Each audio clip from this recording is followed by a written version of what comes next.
भेज दो क्या? भेजिए। हेलो, आज के गेस्ट स्पीकर है डॉक्टर श्यामल किशोर। इनका आज का विषय है ठीक किए गए रोगियों के उदाहरण के साथ मानसिक अवस्था के आधार पर आसान परामर्श।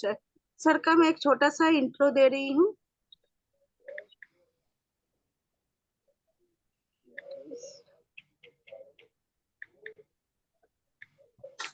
मुझे सर, हाँ, मिल गया। डॉक्टर श्यामल किशोर, इन्होंने एमडी किया है 2017 बैच में। ये प्रैक्टिस करते हैं होम्योपैथी में 2002 से अहमदाबाद में। इनकी प्रैक्टिसिंग है एनर्जी ट्रांसमिशन मेथड पे doctor B Shahni discovery on drug energy transmission from a distance through hair के थ्रू ये अपनी प्रैक्टिस करते हैं। इन्होंने बहुत सारे सेमिनार्स भी किए हैं जिसमें इजीएस्ट प्रिस्क्रिप्शन है उनका माइंड की रूब्रिक्स के थ्रू। इन्होंने बहुत सारे केसेस भी सॉल्व किए हैं। बहुत सारे प्रैक्टिस एक्सपीरियंस इनका है व्हाट्सएप पे और टेलीग्राम के थ्रू। 5 साल से जूम क्लास भी ये लेते आए हैं। श्यामल किशोर सर ने हिंदी में 4 और इंग्लिश में 2 माइंड रूब्रिकों पर आधारित होम्योपैथिक की सर्वश्रेष्ठ पुस्तकें दवा एवं रूब्रिक व्याख्या अनेक ठीक हुए रोगियों के उदाहरण के साथ इन्होंने होम्योपैथी व्यक्तित्व भाग 1 खास रोगी की व्यक्तित्व की पहचान करने की दृष्टि से लिखी गई इस पुस्तक से व्यक्तित्व की पहचान पर उपयुक्त दवा का चुनाव करना आसान हो गया है। व्यवहारिक होम्योपैथी भाग 1 और होम्योपैथी व्यक्तित्व भाग 2 रोगियों के अलावा अलग अलग अभिव्यक्तियों सामान्य बोली व्यवहार एवं कार्य गतिविधि आदत बीमारी के आगमन के साथ आए बदलाव के लिए उपयुक्त रूब्रिकों एवं दवा की विस्तृत व्याख्या की है। माइंड रूब्रिक अभिव्यक्ति की है। होम्योपैथी रिपर्टरी विभाग विज्ञान और कला पर भी इन्होंने बहुत सारी पुस्तकें हिंदी भाषा में भी लिखी है। So doctor Shyamal Kishore sir, आपका आईएफपीएस मंच पे बहुत बहुत स्वागत है। Over to you sir. जी, thank you.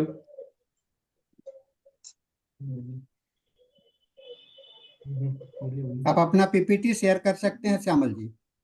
Ji,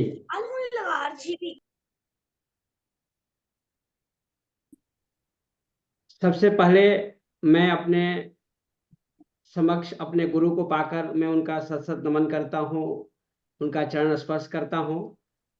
doctor MK. Sahni साहब हमारे परिवार के अलावा प्रथम गुरु हैं। मेरे फैमिली में जो मेरे बड़े भाई डॉक्टर जुगल किशोर और जो सबसे पहले गुरु डॉक्टर एम.के. साहनी साहब को मैं अपने सामने देखकर बहुत ही आनंदित अनुभव कर रहा हूँ। मैं drug energy transmission from A distance के जो शोधकर्ता हैं डॉक्टर बंधु साहनी साहब, उनके सानिध्य में आने के बाद मुझे होम्योपैथी के प्रति रुचि हुई और मैंने इंजीनियरिंग की पढ़ाई को वहीं स्थगित करके होम्योपैथी में आ गया। डॉक्टर साहब ने मुझसे एक अपेक्षा रखा था कि इस drug energy transmission from A distance को आप दूर दूर तक दुनिया तक फैलाएं। उसी को आगे बढ़ाने के उद्देश्य को पूरा करने में मैं आज ड्रग एनर्जी ट्रांसमिशन के साथ ट्रीटमेंट कर रहा हूँ, साथ साथ ओरल भी देता हूँ। और इसमें एक नए रिसर्च के रूप में वॉइस एनर्जी ट्रांसमिशन, जो कि साहनी साहब ने भी पहले भी बताया था कि इसके कई स्रोत होते हैं। जब राइट सिलेक्टेड मेडिसिन होती है तो उस राइट सिलेक्टेड मेडिसिन को एक निश्चित दिशा देने की जरूरत होती है, एक चैनलाइज करने की जरूरत होती है। तो ये जो हमारा मिशन था उसमें हम बहुत हद तक सफल होने की कोशिश कर रहे हैं। आज देश विदेश में बहुत सारे ऐसे रोगी हैं जिनको मैंने देखा नहीं, सिर्फ आवाज से या एनर्जी ट्रांसमिशन के थ्रू उनका ट्रीटमेंट भली भांति हो रही है। दवा सिलेक्शन के सबसे आसान मेथड को डॉक्टर ML सागल साहब ने रोगी के सेंटर पर दवा का सिलेक्शन करने को ट्रेनिंग दिया उन्होंने, और उस आधार पर हम देखते हैं कि रोगी का सेंटर क्या है, पूरा होम्योपैथी का फिलोसफी क्या कहता है। सेंटर टू पेरिफेरी, तो मेडिसिन का सिलेक्शन हम सेंटर की तरफ करते हैं, और रोगी का सेंटर क्या है, उसका माइंड। क्या मेरी आवाज आ रही है? बहुत से लोगों ने लिखा है मेरी आवाज नहीं आ रही है। क्या मेरी आवाज क्लियर नहीं है? क्लियर है सर, आ रही है सर। बहुत से बिल्कुल लोगों ने क्लियर। बहुत क्लियर से है। लोगों ने लिखा है आवाज नहीं आ रही है। नहीं, आवाज ठीक है, आपकी आवाज आ रही है। लोग का ओके, अपना थैंक यू। प्रॉब्लम होगा, अपना मोबाइल का हाँ प्रॉब्लम। सर, नेटवर्क इशू होगा। ओके जी, हाँ अपने चलो।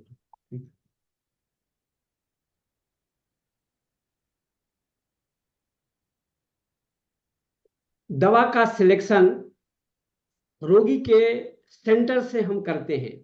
अगर हम सेंटर को समझ लेते हैं तो हमारे लिए प्रिस्क्रिप्शन बहुत आसान हो जाता है। मैं डे टू डे लाइफ में यह देख रहा हूं कि रोगी अपनी समस्या को लेकर के हमारे पास आता है, और सबसे पहले वो अपना कंसर्न ही बताता है, उससे उस बीमारी से रोगी को तकलीफ क्या हो रही है। हमें हर केस में रोगी के उस सेंटर को समझना है, उस सेंटर को समझना है जो प्रभावित हुआ है। अगर रोगी को यहाँ 1 साल से कोई ट्रीटमेंट नहीं कराता है, 1 हुआ 2 हुआ कोई ट्रीटमेंट नहीं किया, एक हाथ में हुआ कोई ट्रीटमेंट नहीं किया, एक दिन दूसरे हाथ में हुआ, अलग जगह पर हुआ, चेहरे पर हुआ, तब जाके उसकी कॉन्शियसनेस टूटी और घबरा जाता है, अरे ये तो फैल रहा है, ये तो पूरे शरीर में फैल जाएगा, और तब ट्रीटमेंट के लिए जाता है। इसका मतलब क्या हुआ कि जब पेरिफेरी प्रभावित था, जब हाथ में मसा था, उससे रोगी को कंसर्न नहीं हुआ, लेकिन एक दिन डर हुआ कि अरे ये तो पूरे शरीर में फैल जाएगा, और घबरा करके डॉक्टर के पास आया। तो रोगी का डिस्कंफर्ट क्या है, रोगी का कंसर्न क्या है? वो fear. What is the things that brought the patient to you is the most important things for us. तो हमने उस फियर को कंसिडर करके दवा दिया, तब सेंटर उसका प्रभावित हुआ है। अगर हम किसी रोगी के सेंटर पर दवा देते हैं तो ट्रीटमेंट और cure takes place from centre to periphery. अगर हम पेरिफेरी पर इलाज करेंगे, मसा पर वाट्स देंगे, थूजा दिए, एसिड नाइट्रिक दिए, या फिर कॉस्टिकम दिए, जो कुछ भी देंगे, तो क्या चेंज होगा? हो सकता है मसा ठीक होने में थोड़ा देर लगे, लेकिन अगर हम उसके सेंटर पर दवा दिए, जो उसका डिस्कम्फर्ट है, जो उसका कंसर्न है, तो रोगी का मसा तो ठीक होगा, लेकिन उसका माइंड भी ठीक होगा। यानी होम्योपैथी की सारी फिलोसफी एक ही बात को कहती है, क्योर या सिलेक्शन सेंटर टू पेरिफेरी होनी चाहिए। अब उसी तरह से सिलेक्शन सेंटर टू पेरिफेरी हुआ तो हमें रिजल्ट भी, हमें फॉलो अप में भी सेंटर टू पेरिफेरी देखना होता है। दवा देने के बाद रोगी फील कैसा कर रहा है।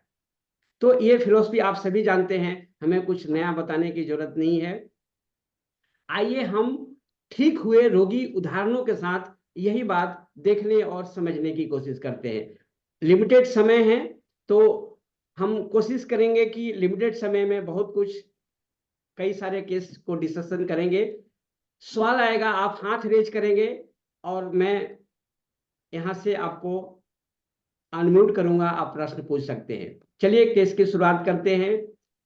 पहला केस है, 36 वर्षीय महिला रोगी अपने पति के सहारे आई। रोगी ने कहा मुझे ANA पॉजिटिव है, मल्टीपल स्क्लेरोसिस की बीमारी है, क्या इसका इलाज है? मैंने कहा हाँ, होम्योपैथी में दवा है। रोगी ने कहा मैं दवा तो ले ही रही हूं, डॉक्टर साहब लोग बता रहे हैं कि इसकी कोई दवा नहीं है, जब तक दवा चलेगा ठीक रहेगा, लेकिन दवाओं से भी कुछ राहत नहीं है। ये रहा सब जांच रिपोर्ट। रोगी ने अपने सभी रिपोर्ट्स और डॉक्टर की फाइल दिखाई। मैंने पूछा तकलीफ क्या होती है। हर रोगी को मैं पहले एक्यूट में ले जाता हूं, यानी जब तकलीफ के बारे में रोगी बताता है तो मैं पूछता हूं तकलीफ क्या हो रही है। एक्यूट में ले जाने का मतलब कि जो वह तकलीफ को फील कर रही होती है या कर रहा होता है, फिर जानने की कोशिश करता हूं कि यह उसके नॉर्मल लाइफ को किस रूप में प्रभावित कर रहा है, और यह भी जानने की कोशिश करता हूं कि उससे रोगी प्रभावित कैसे हो रही है। कई बार रोगी खुद से बता देते हैं तो हमें कुछ करने की जरूरत नहीं होती है, कई बार हमें कुछ इनिशिएटिव प्रश्न करने होते हैं। और जो लोग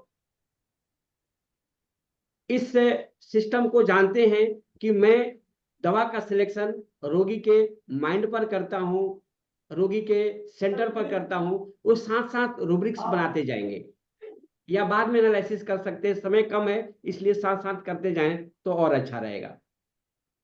रोगी ने कहा सब जगह मांसपेशियों में दर्द और कमजोरी है, काम करने चलने फिरने उठने बैठने में बहुत दर्द होती है, कमर में तो दर्द हमेशा रहती है पर कभी कभी बहुत दर्द बढ़ जाती है, तब तो मैं बिल्कुल चल ही नहीं पाती हूँ।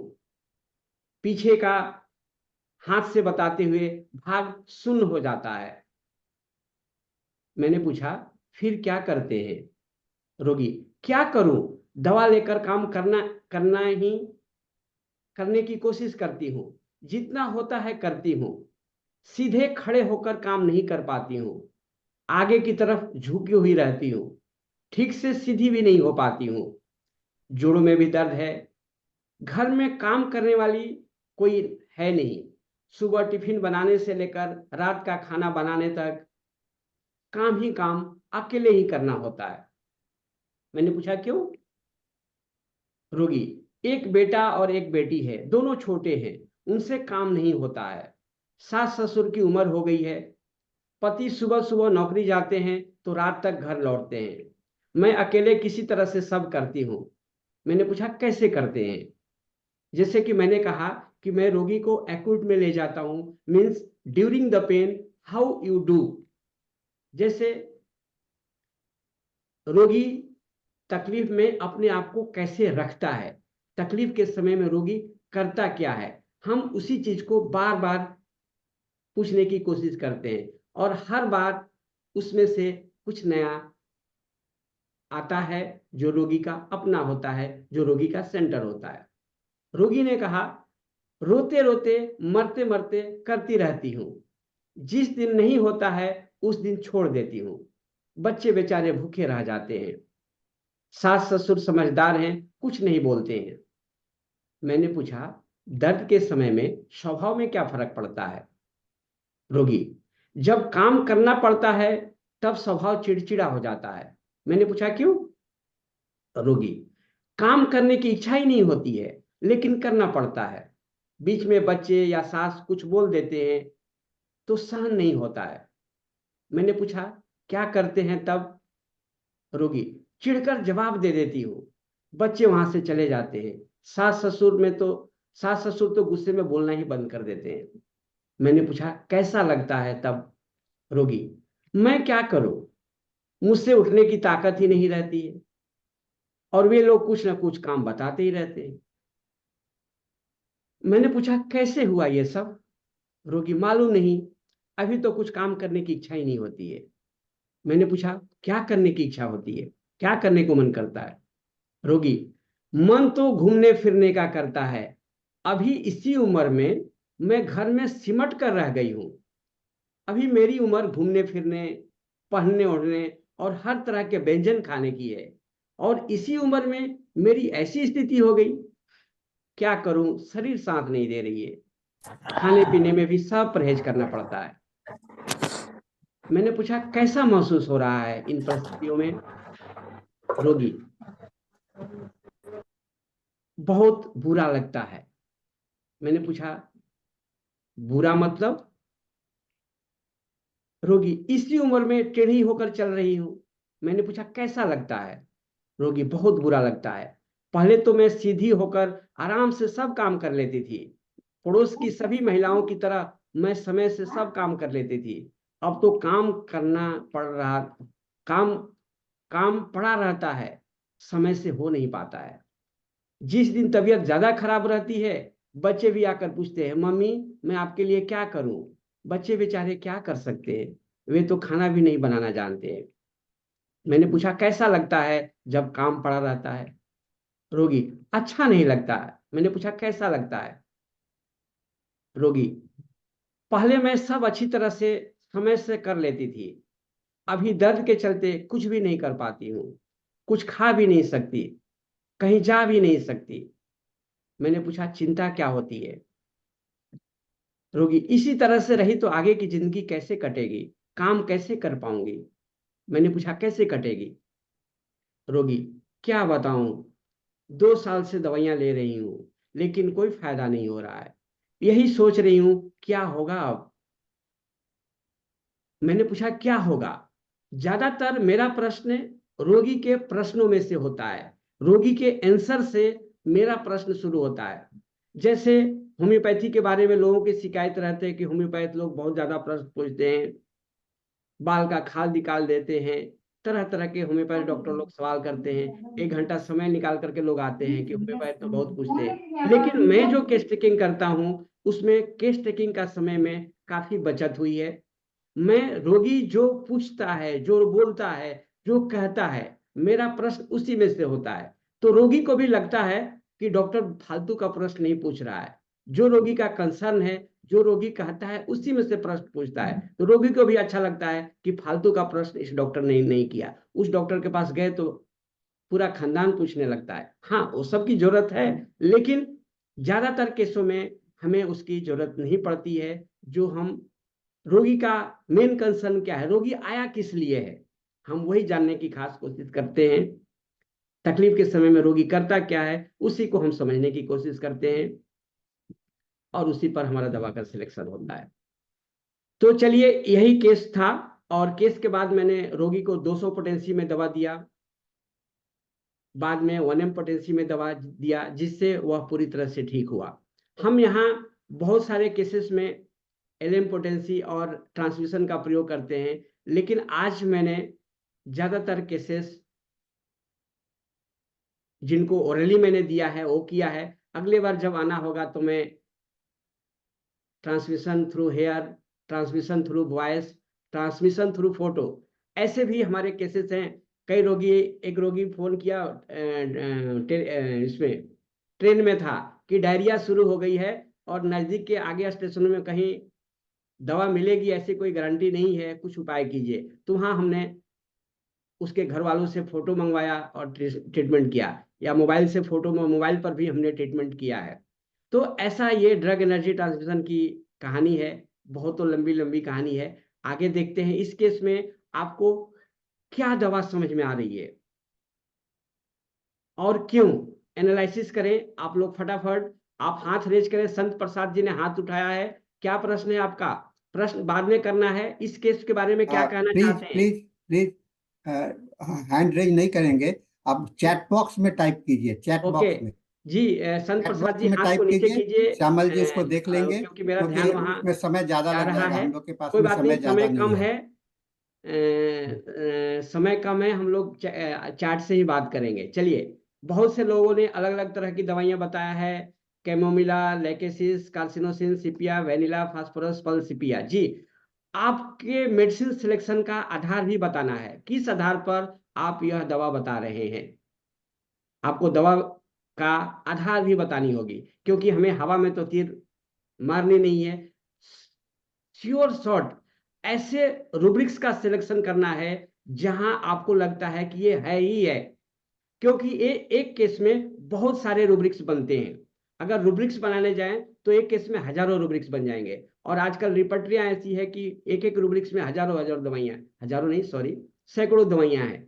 तो हमें इस केस में सबसे पहले क्या देखना है कि रोगी को हो क्या रहा है, रोगी की तकलीफ क्या है, रोगी को परेशानी क्या है। और इस परेशानी से रोगी के नॉर्मल लाइफ में क्या फर्क पड़ता है। जी बताइए, कैमोमिला, इग्निशिया, सिपिया, कैसे? आपको मेडिसिन का नाम नहीं बताना है, आधार बतानी है जिस आधार पर आप दवा बोल रहे हैं। जी फटाफट बताइए, समय कम है, हमें बहुत सारे केस डिस्कशन करने हैं, आधा घंटा हो चुका है। जी उसे मरना ही पड़ता है, क्या रूब्रिक होगा? मुझे तो मरना ही पड़ता है, delusion she has to die, और दवा नक्समोमिका है। लेकिन नहीं, इसमें हमें टोटालिटी भी देखनी है। टोटालिटी क्या है? रोगी का काम, रोगी का फैमिली, रोगी का कंसर्न, ओवरऑल। जब हम एक एक माला को, एक एक फूल को एक माला में गूंथेंगे तो एक एक धागा में गूंथेंगे तो एक माला बनेगा। अलग अलग रूब्रिक्स बनाएंगे, अलग अलग डाइवर्सन में जाएंगे और हम सही दवा तक नहीं पहुंचेंगे। सभी को एक धागा में पिरोना है जो कि एक माला का रूप लेगा और जो कि एक सही मेडिसिन तक पहुंचाएगा। जी रूटा कैसे? जी स्वप्निल जी, स्वप्निल जी रूटा कैसे? आपको मेडिसिन के नाम देने के पहले साथ साथ में आपको रूब्रिक्स भी देने जाना है। Delusion hindered as if, what would become of her, shrinking pain with, weeping with the pain. चलिए बहुत अच्छा। Bharat Chaurasia ji, desire to death. जी और कुछ कहना है इस केस में? आप लोगों को और कुछ समझ में आ रहा है? चलिए, बहुत से लोग जानते हैं, बहुत से लोग मेडिसिन जानते हैं लेकिन मौन हैं। चलिए खुशी की बात है, आप मौन हैं, ताकि बहुत ज्यादा नॉइज ना हो इसलिए आप बोलना नहीं चाह रहे हैं। चलिए मैंने कौन सी दवा दिया था वो मैं बता देता हूं, और क्यों दवा दिया था वो भी बता देता हूं। चलिए हम नीचे से ऊपर फिर से केस को पढ़ते हैं। ऐसी जिंदगी से मर जाती तो अच्छा होता। क्या है? कैसी जिंदगी है? ऐसी जिंदगी जिसमें रोगी करना चाहती है, कर नहीं पाती है, करने की इच्छा है लेकिन कर नहीं पाती है, सब जगह से निराश हो चुकी है। कोई दवा ले रही हूं, कोई ठीक भी नहीं हो रहा है, डॉक्टर भी कहते हैं कि ये ठीक नहीं होगा, जब तक दवा लेगी तब तक ठीक होगा। यह एक अवस्था है डेस्पेयर की, रोगी निराश हो चुका है, होप नहीं दिख रहा है। इसीलिए उसने आते ही पूछा, डॉक्टर साहब ये ठीक होता है? यानी जब रोगी कुछ कहता है तो उसके नीचे बहुत बड़ी गहराई होती है। रोगी एक शब्दों में कुछ कहना चाहता है, ऐसा जानते हुए कि डॉक्टर एक बहुत ही इंटेलिजेंट प्राणी होते हैं, मैं थोड़ी कहूंगी डॉक्टर ज्यादा समझ लेगा, तो हमें भी उतना कीन इंटेलिजेंट बनना होगा उसकी एक एक शब्द को समझने के लिए। रोगी डेस्पेयर में है, सोच रही है, पूछ रही है कि क्या ये ठीक होगा? मुझे तो नहीं लग रहा है, क्योंकि मैंने बहुत दिन से दवा ले रही हूँ, कोई फायदा नहीं हो रहा है, कई साल से दवाइयां ले रही हूँ, और इस तरह से रहा तो जिंदगी कैसे कटेगी? तो इसका मेन कंसर्न क्या है, क्यों आई है? जिंदगी कैसे कटेगी, काम कैसे कर पाऊंगी? तो इसको दो रूब्रिक्स बना दीजिए, जिंदगी कैसे कटेगी और काम कैसे होगा। इसका रूब्रिक क्या होगा? बनाने चाहिए, बताते जाइए जल्दी जल्दी फटाफट। सर जी 201 लोग हैं क्लास में, 201 लोग हैं, एक एक रूब्रिक्स भी बताएंगे तो 200 रूब्रिक हो जाएगा। मौन नहीं बैठना है, एक्टिव पार्टिसिपेशन चाहिए। जो एक्टिव पार्टिसिपेट नहीं कर रहे हैं वे मौन पालन नहीं thoughtful करेंगे। recovery. जी अरविंद कुमार जी को म्यूट कर रहा हूँ, बीच में कुछ बोलना नहीं है, अगर गलती से आप म्यूट अनम्यूट हो गए तो म्यूट कर लीजिए अपने आप को। रोगी ने कहा कि इस बीमारी के चलते न तो मैं कुछ खा पी पा रही हूँ, हमारी उम्र ही क्या है, मेरी उम्र घूमने फिरने अच्छे अच्छे कपड़े पहनने की है, लेकिन डॉक्टर ने खट्टा मीठा तीखा सब मना कर दिया है। ये क्या है? मेरी उम्र खाने पीने की है और डॉक्टर ने सब मना कर दिया है। ये क्या है? सेलिवेसी। बहुत अच्छा, ये सेलिवेसी है, बहुत अच्छा। कैसे? हम आगे आते हैं। खाना बनाना नहीं जानते हैं बेचारे बच्चे, आकर पूछते हैं मम्मी मैं आपके लिए क्या करूं? लेकिन मैं तो कुछ कर ही नहीं पाती हूँ, काम पड़ा रह जाता है। मैं पहले ऐसी थी कि अड़ोस पड़ोस की महिलाओं की तरह मैं सब काम कर लेती थी, आजकल मैं नहीं कर पाती हूँ, चाहते हुए भी नहीं कर पाती हूँ। क्या रूब्रिक होगा? चाहते हुए काम नहीं कर पाना, क्या रूब्रिक होगा?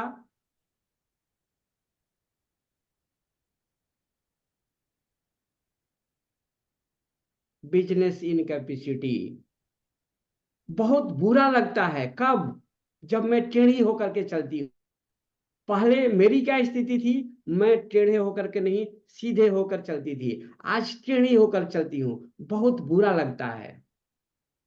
इसी उम्र में टेढ़ी होकर के चल रही हूँ, बहुत बुरा लगता है। ये एम्ब्रेसमेंट की फीलिंग है। बहुत अच्छा। अभी उम्र खाने पीने पहनने ओढ़ने की है, और मुझे सब परहेज करके जिंदगी जीना पड़ रहा है। यह क्या है? यह कंटिनेंस है, यह सेलिबेसी है। बहुत अच्छा। चलिए आगे बढ़ते हैं, समय कम है और हम दवा तक पहुंचते हैं। बट जब काम करने की इच्छा नहीं होती है फिर भी करती हूँ, लेकिन जब करना पड़ता है तो चिढ़ जाती है। तो एक एक ऐसा रूब्रिक ढूंढना है जिसमें मेडिसिन कम हो।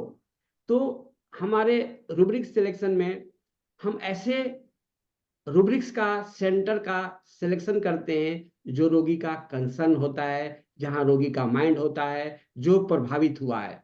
इस रोगी का सबसे ज्यादा प्रभावित क्या हुआ है? खाने पीने पढ़ने उमड़ने घूमने फिरने की उम्र है, और सब पर कंट्रोल करना पड़ता है। यही तो सेलिबेसी है। हमारी इच्छाओं पर, हमारे आनंद पर, हमारे डिजायर पर जब रोक लग जाती है, ये कंटिनेंस है, ये सेलिबेसी है। और जब करना पड़ता है तो चिढ़ जाती हूँ, इरिटेबिलिटी, एक्सर्शन फ्रॉम। बाकी सब रूब्रिक आपने बताया है, सब सही है, और इन्हीं अभिव्यक्तियों के आधार पर मैंने भी वही दवा दिया जो आपने सोच रखा है। जी बिल्कुल एक सही। मिनट, सॉरी श्यामल जी, जी कोई आदमी रिकॉर्डिंग नहीं करेंगे। रिकॉर्डिंग कल आपको वीडियो मिल जाएगा, अपने स्वयं नहीं कीजिएगा, डिस्टर्ब हो जाएगा प्रोग्राम। कोई जी आदमी जी कोशिश नहीं करेंगे इसके इसमें। जी जी। तो आप रिकॉर्डिंग नहीं करेंगे? रिकॉर्डिंग आपको एक लिंक दिया रिकॉर्डिंग मिल था, वहां जाएगा से आप देख सकते कल। हैं। कल रिकॉर्डिंग, कल शाम तक रिकॉर्डिंग मिल जाएगा इस प्रोग्राम ओके का। सर जी। जी वो मैं श्यामल जी को दे दूंगा, वो आपको अपने ग्रुप में डिस्ट्रीब्यूट कर देंगे। जी जी सर जी। जी। तो हम देखते हैं कि हमने क्या रूब्रिक्स लिए थे, और आपको अपने रूब्रिक के साथ टैली करना है कि आपने जो सिलेक्शन किया उसके साथ हम कहाँ तक सही थे। इस केस में जो सबसे पहले हमें रोगी की वो फीलिंग लाई, मुझ में ताकत नहीं है, मुझ में कमजोरी है। यह क्या है? Delusion, he is poor. He क्या है? ही उसकी कैपेबिलिटी को बताता है। ही मैस्कुलिन के लिए उपयोग किया जाता है। रिपर्टरी बनाने वाले हमारे केंट साहब और बहुत सारे डॉक्टर साहब जो हैं, उन्होंने बहुत मेहनत से ही और सी का प्रयोग किया है। मेरे में कैपेबिलिटी है, करती थी, कर लेती थी, लेकिन आज बीमारी के चलते मैं कमजोर हो गई हूँ। मेरे में क्षमता नहीं है, मेरे बच्चे छोटे हैं, मेरे कैपेबिलिटी नहीं है, ताकत नहीं है, कमजोरी आ गई है। Delusion, he is poor. Irritability from exertion. Exertion क्या है? वो मेहनत करना पड़ता है, काम होता नहीं है लेकिन करना पड़ता है, तब चिढ़कर जवाब दे देती हूँ। Irritability from exertion. Incapacity for business. Incapacity means मेरे में वो क्षमता नहीं है, कैपेबिलिटी नहीं है, ताकत नहीं है। इस बीमारी के चलते, बीमारी के आगमन के बाद रोगी के शरीर में, मन में क्या बदलाव आया है, सिर्फ हमें we have to observe that alteration. What is the alteration in health, alteration in mind, वही हमें सही दवा तक पहुंचाएगा। रोगी लाचारी महसूस कर रही है, क्या करूं क्या करूं, होता नहीं है। ये हेल्पलेस की फीलिंग है, डॉक्टर साहब क्या करूं, होता ही नहीं है। करना चाहती हूं लेकिन होता नहीं है। नहीं चाहते हुए भी करना पड़ता है, कंट्राडिक्टरी इंटेंशन। और ये एलिमेंट्स फ्रॉम सेलिबेसी क्या है? एक रूब्रिक है, कंटिनेंस, सेल्फ रेस्ट्रेंट, अपने आप को रोकना पड़ता है। जहां चाहा वहां जा नहीं पाती हूँ, जो चाहे वो खा नहीं पाती हूँ, कंट्रोल की जिंदगी जीना पड़ता है। Continence, self restrain, elements from अग्रावेट, और दवा है सीपिया, और मैंने भी सीपिया ही दिया था। बहुत बुरा लगता है, एम्बरेसमेंट, जब हमारी रोगी की एक अवस्था आती है जिसमें रोगी को शर्मिंदगी महसूस होता है, हम क्या थे, क्या हो गए। रोगी की अपने ही इनकैपेबिलिटी पर, क्षमता पर, अवस्था पर, जिसमें रोगी पहले कैपेबल था, painful self consciousness is called equal to एम्बरेसमेंट।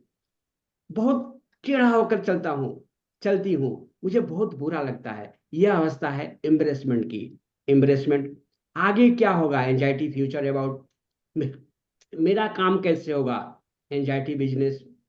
अपनी इस अवस्था पर, एक दयनीय अवस्था जो हो गई है, उस पर रोगी को बहुत खराब महसूस हो रहा है। डिस्पेयर अबाउट मिजरेबल एग्जिस्टेंस, आज मेरी स्थिति ऐसी आ गई है, मेरे से उठा नहीं जाता, चला फिरा नहीं जाता, इससे अच्छा तो मर जाना अच्छा है। ये, इसमें इसकी इंटेंसिटी कम है। सुसाइडल डिस्पोजिशन है नहीं, लेकिन रोगी को सोच आती है। ये हमें रूब्रिक्स नहीं लेना है, लेकिन मैंने ब्रैकेट में लिया है सोचने के लिए।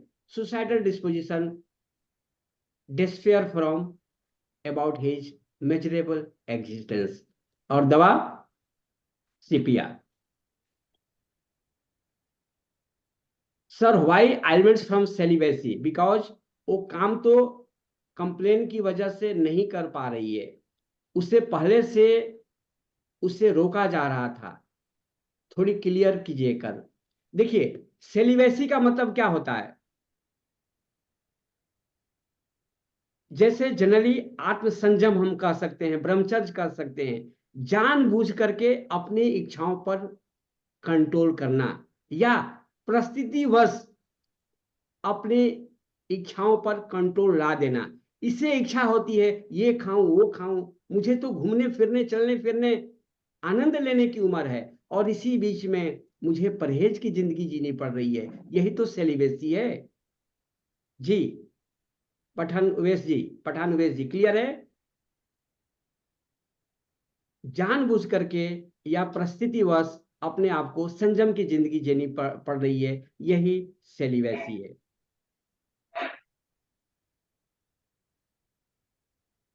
क्लियर है? इस केस के बारे में कुछ प्रश्न है?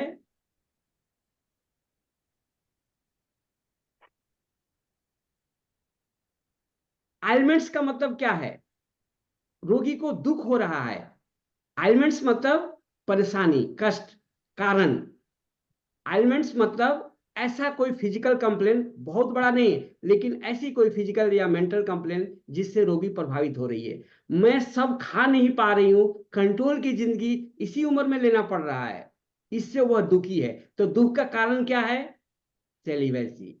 इसलिए elements from celibacy. Is it clear? Thank you.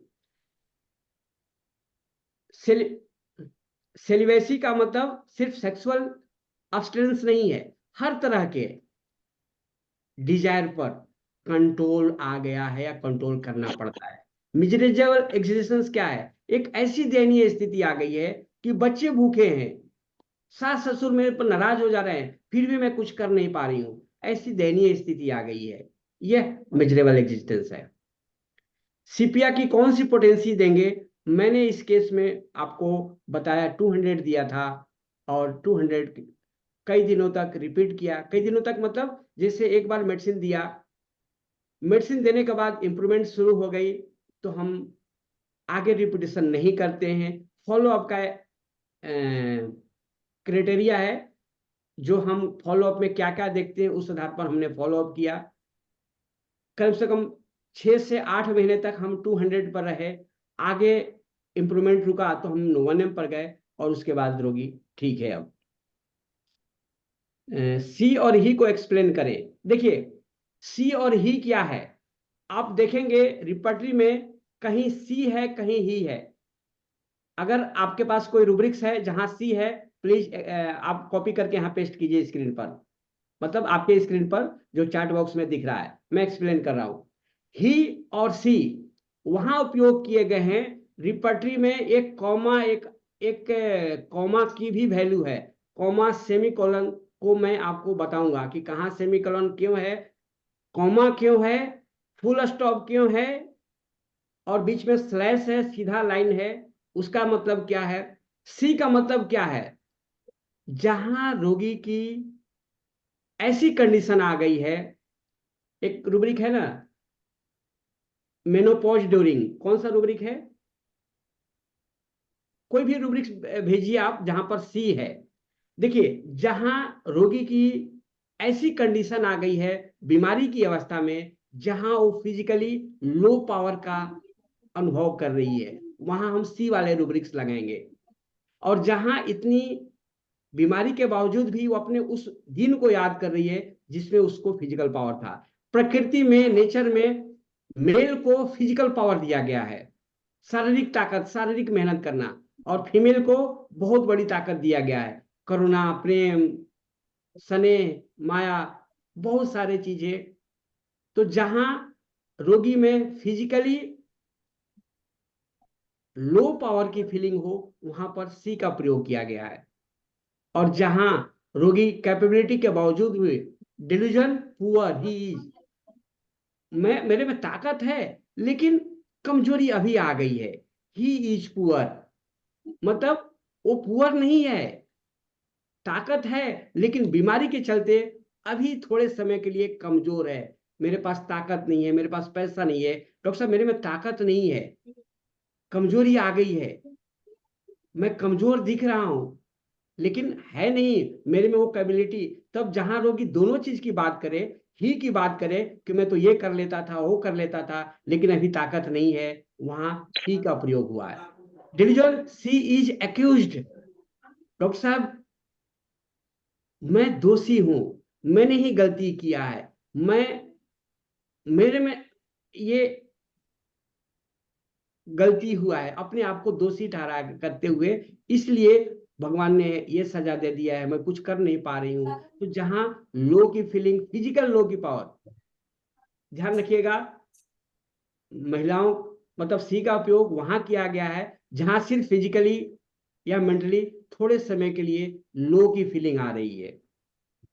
हम इस विषय को नेक्स्ट कभी हम मिलेंगे तो और डिस्कशन करेंगे, या हमारी पुस्तकों में आपको मिलेगा देखने के लिए। हमने, जैसे डॉक्टर साहब ने बताया, मैडम ने, कि हमने बहुत सारी पुस्तकें हिंदी में और इंग्लिश में लिखा है, और बहुत सारे हम पुस्तकों के माध्यम से, ये हमारे सहयोगी डॉक्टर इशारा भी कर रहे हैं कि आप किताबें दिखा सकते हैं यहाँ पर, तो कोई बात नहीं, हम बाद में देखेंगे।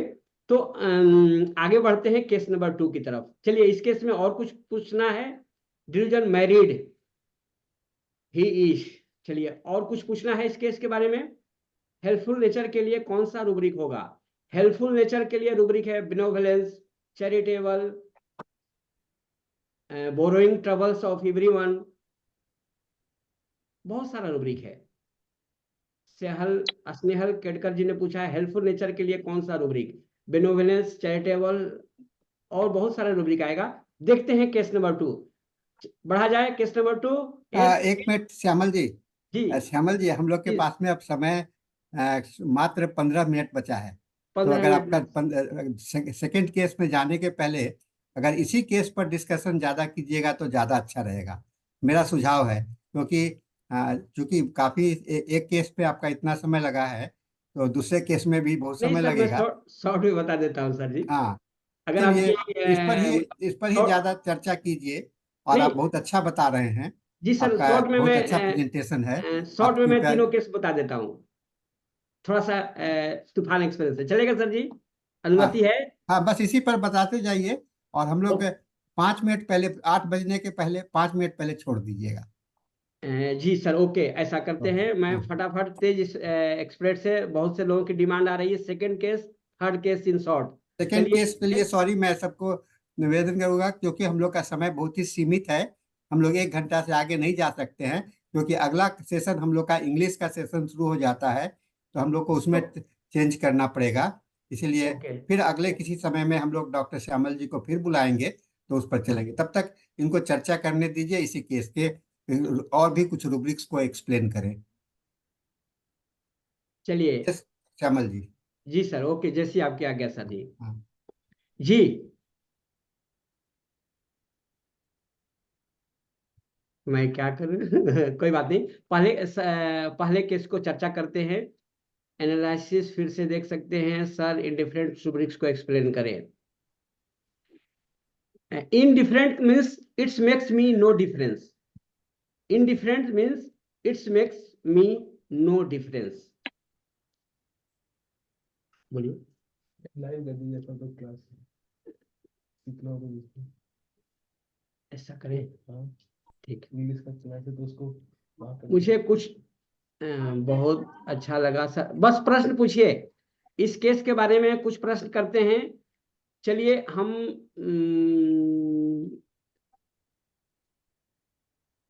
इस केस की चर्चा करते हैं।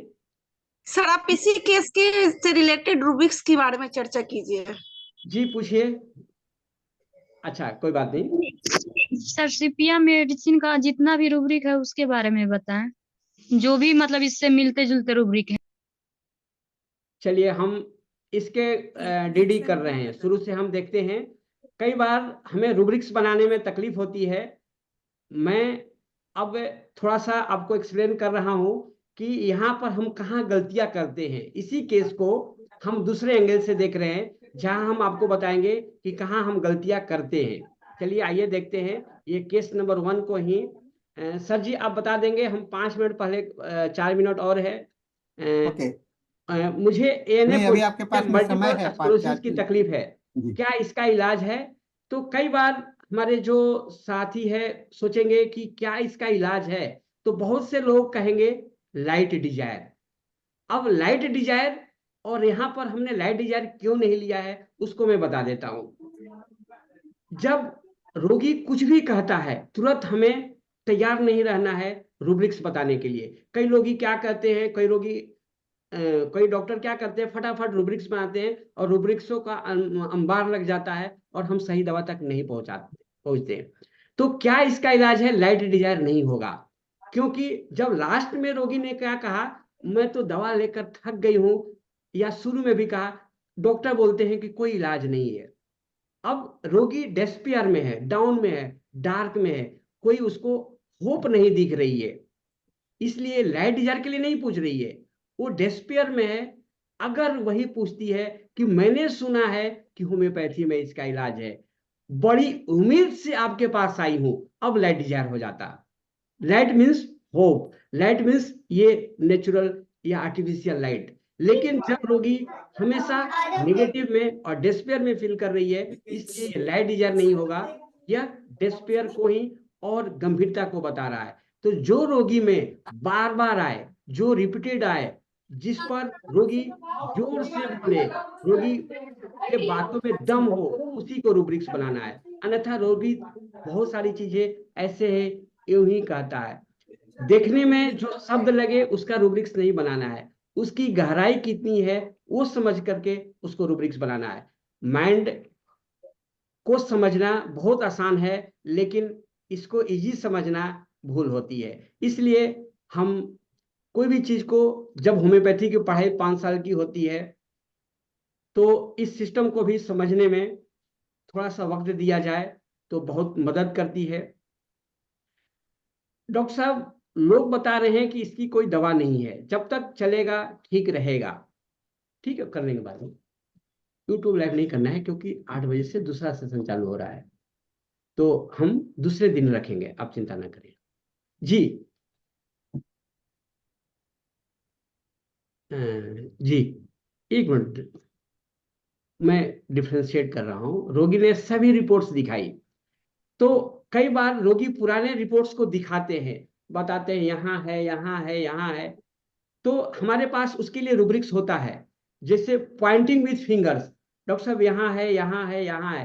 पॉइंटिंग विथ फिंगर्स में 2 दवा है, एस्ट्रोमोनियम और ओपियम। तो कई बार हम रोगी में दूसरा कुछ इंपॉर्टेंट नहीं होता है, सिर्फ एक ही चीज इंपॉर्टेंट होता है, पॉइंटिंग विथ फिंगर्स।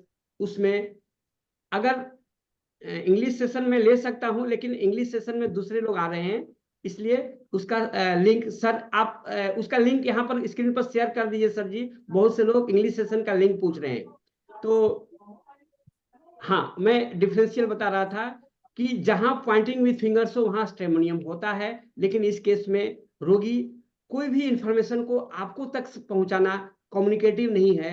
कम्युनिकेटिव का मतलब होता है ऐसे लोग जो अपनी इंफॉर्मेशन आपको बता दें, बताने में सहूलियत आसानी से बता दें, या जो बहुत मिलनसार लोग हैं उनके लिए कम्युनिकेटिव होते हैं। मैंने देखा बहुत से लोगों ने इस तरह के रूब्रिक्स बनाए थे, इसलिए मैं ये डिफरेंशियल कर रहा हूँ।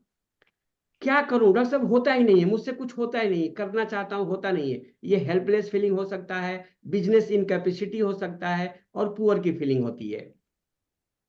आगे, एक बेटा और बेटी है, दोनों छोटे हैं, उससे काम नहीं होता है।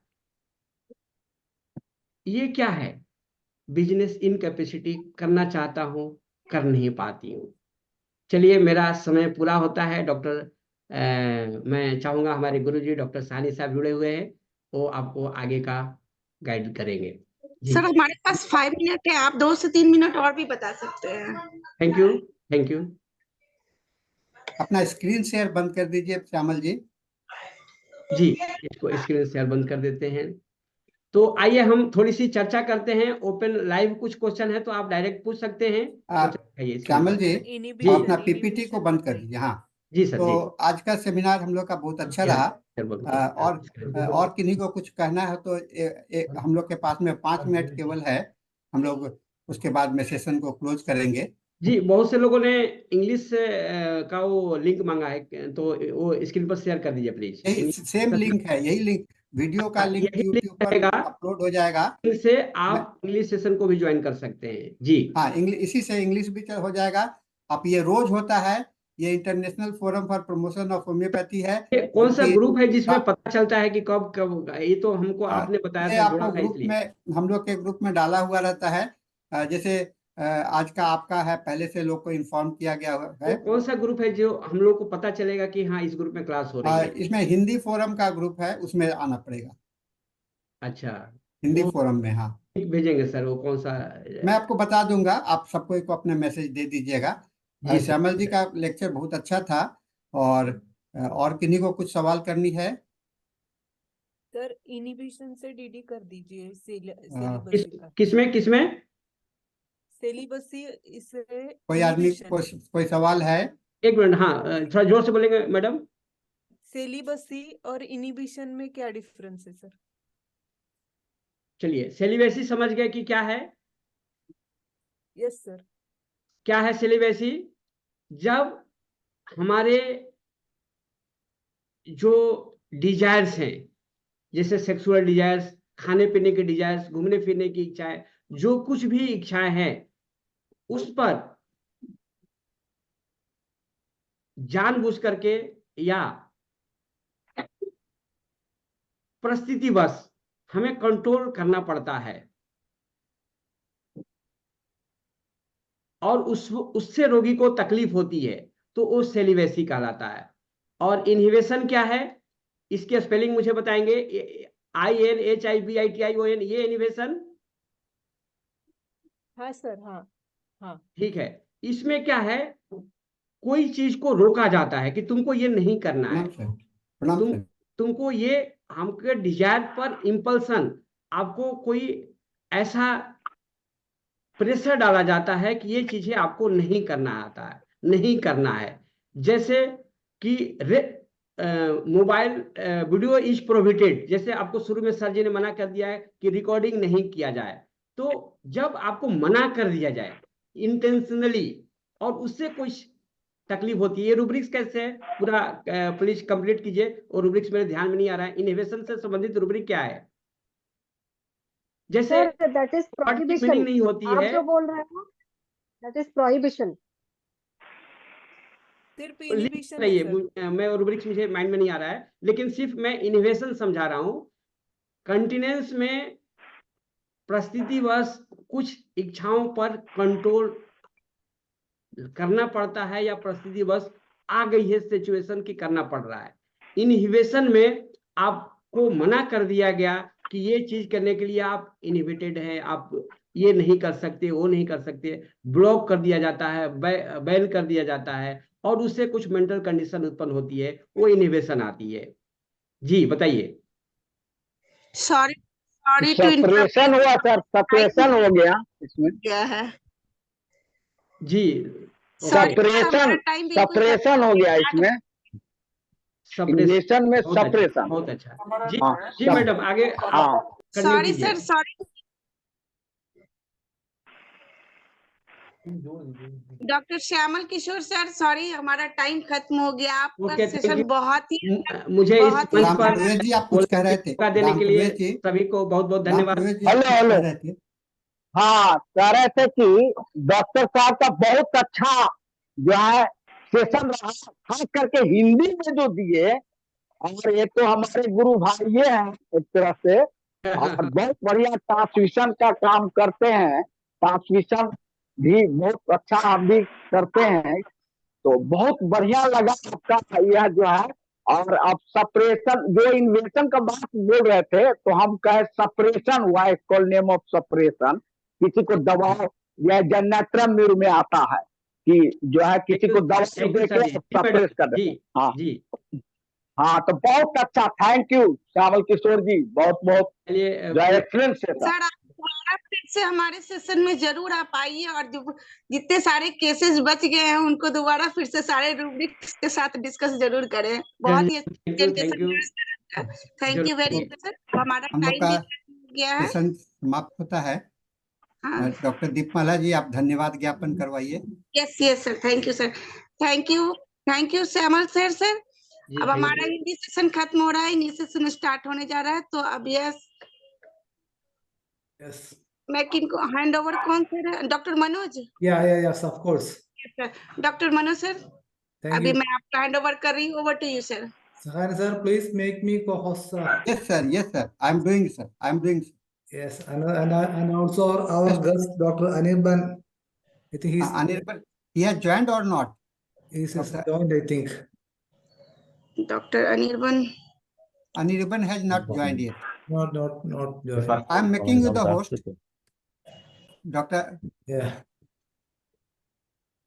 Sir, I joined, but let me give a few minutes.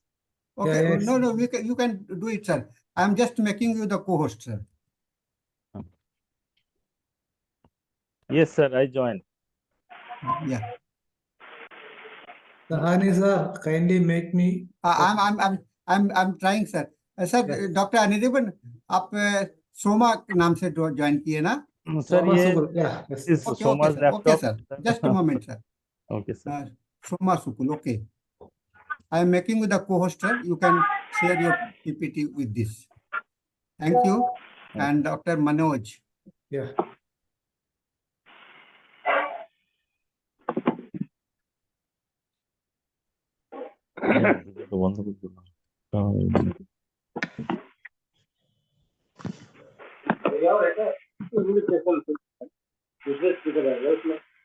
What happens, sir?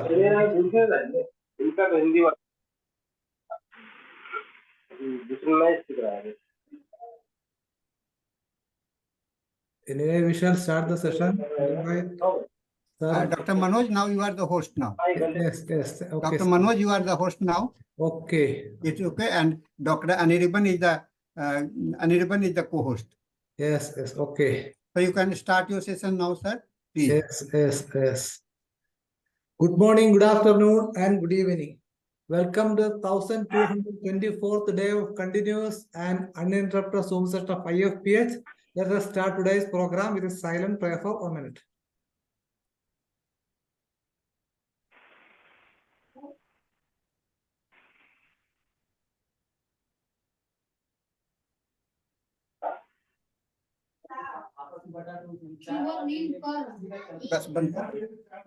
Thank you. Today we have with us Dr. ANIRBAN SUKUL, BHMS, MSc Zoology, PhD Neuropharmacology. Director, SUKUL Institute of Homoeopathy Research, India.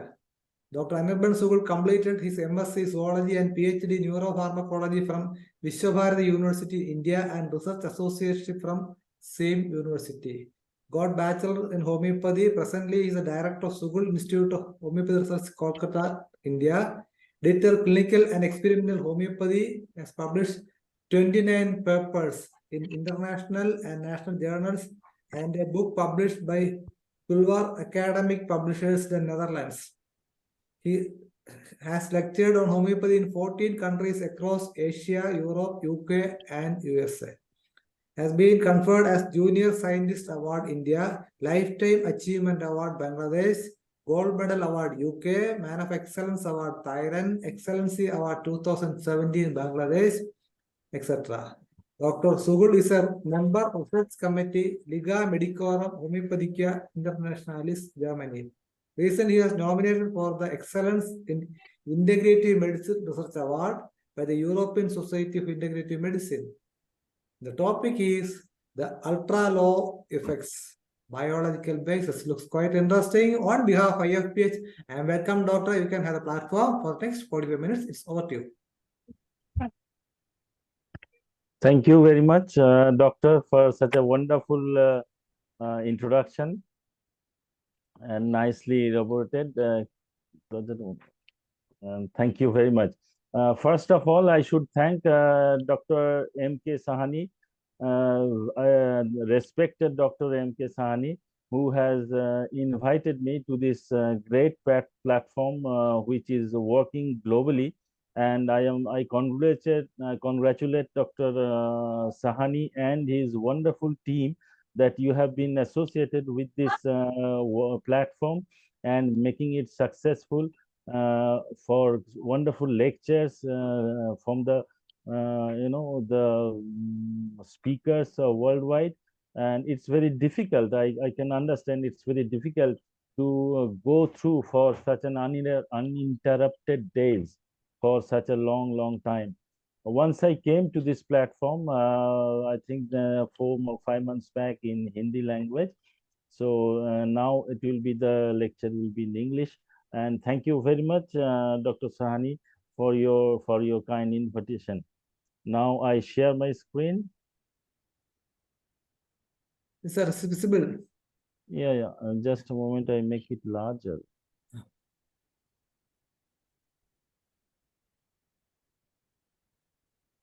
Yes. So this is the title for tonight: biological effects of homeopathic dilutions. And as you know that homeopathy is highly diluted form, the medicines, I mean, this highly diluted form. And that's the main controversy lies behind this high dilutions. So we work, this is all the tests of laboratory tests. And this dilution, that is the main, the area of this work for the scientists, that how we could able to understand the situation, the potentiality that dilution, a homeopathy dilution can be at its best in such a highly diluted form. So no other solution, no other highly diluted form, or in terms of concentration, that could work in such a way.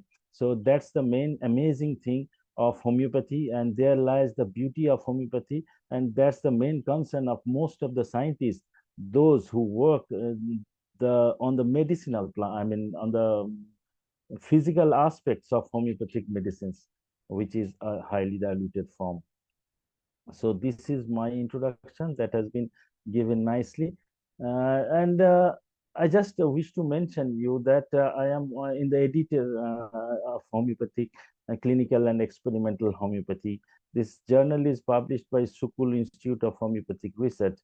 Not only that, I am in the board of editors of, you can see some other journals, which is Journal of Neurodegenerative Diseases and Disorders, published from United States, Journal of Pulmonology and Clinical Research from London, Epidemiology from United States, Journal of Phytochemistry and Biochemistry from United States again, and Journal of Microbiology and Biotechnology reports. So you can understand from the name of these journals that this is nowhere related with the high dilutions or homeopathy per se. So these are the specialized hardcore scientific journals of that. Of course, most of them are the clinical journals, but they are the they have chosen their area where homeopathy doesn't fall. So that's the main thing of this concern. But the reason I chose this slide to share with you is that they have shared me. I am in the editorial board of all these journals. So being an expert of homeopathy, being a researcher of homeopathy, I am no way researcher. Of course, I have the background in neurodegenerative diseases and such things of neural disorders while I had my PhD works.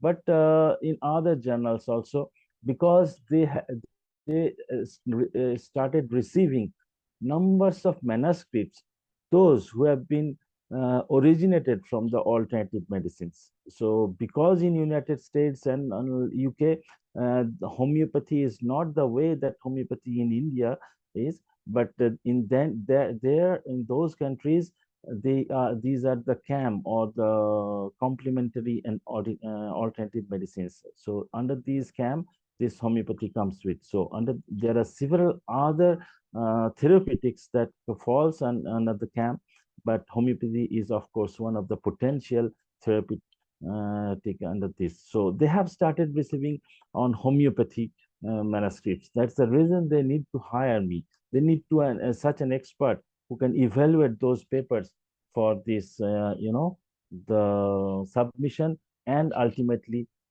the publication of homeopathy or related manuscripts into those journals. So I should say that this is a great upliftment of homeopathic science, that the main core scientists, the main core journals, they are interested or they are in publishing the homeopathy papers. So this is the writing reflex model. So now come to my laboratory-based research. Now, what is writing reflex? Writing reflex, that we are sitting erect, right? So this kind of erect posture, maintaining such kind of erect posture, if we stand, if we sit, if we walk, this kind of erect posture is maintained by the writing reflex. Now, once we lose the writing reflex, we may fall if we walk or if we stand or if we sit. So loosening of writing reflex will fall down the object. I mean, in case of human or in animals whatsoever. Now, this kind of, because see, in order to do experiments with the homeopathic medicine and in order to do experiments with the animals, so we have to have the symptoms first, because that's the main principles of homeopathy, that selection of homeopathic medicine starts with the selection of the symptoms. I mean, the associated symptoms. Now, because animals will unable to tell you the symptoms, so we have to create the symptoms. So what we did, as you know, that alcoholism is a global problem. That's the main reason that we have chosen this kind of animal model. So alcohol is not only spoil the health of alcoholics, it is also spoil the situation around that person. It spoils the family's relationship. It spoils the presence of his society. Mainly the men are mostly alcoholics than women. So this is a lot of impact, nothing of drinking alcohol. So alcohol is a global problem. That way it can leads to a crime. So it can lead so many things. It can lead to rash driving, ultimately to the road accident, deaths, and so many things. So drinking alcohol is not just stick to the drinking alcohol. And so we came into the clinical part, that where it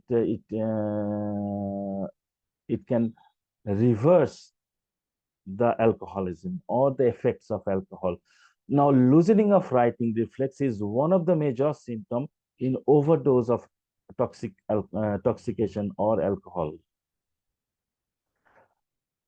As you know, that Nux vomica is already very known to us, that Nux vomica is potential anti-alcoholic effect in homeopathy. Once we need to publish something, a paper on homeopathy, while working in a laboratory, we have to demonstrate. This has been clinically proved, but we cannot demonstrate. So we have, because we cannot demonstrate, we are not able to publish in such a way. So we have to only just say that yes, alcohol, anti-alcoholic effect that nux vomica has. Now, here we will be able to demonstrate that yes, nux vomica has the anti-alcoholic effect.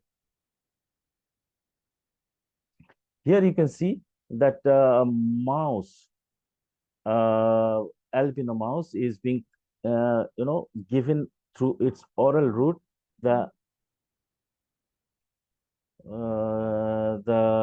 dose of nux vomica. Now, before it, we injected the group of mice that has been chosen for this experiment. Now, this is a body weight, is 4 gram per kg body weight, where this injection has been made intraperitoneally.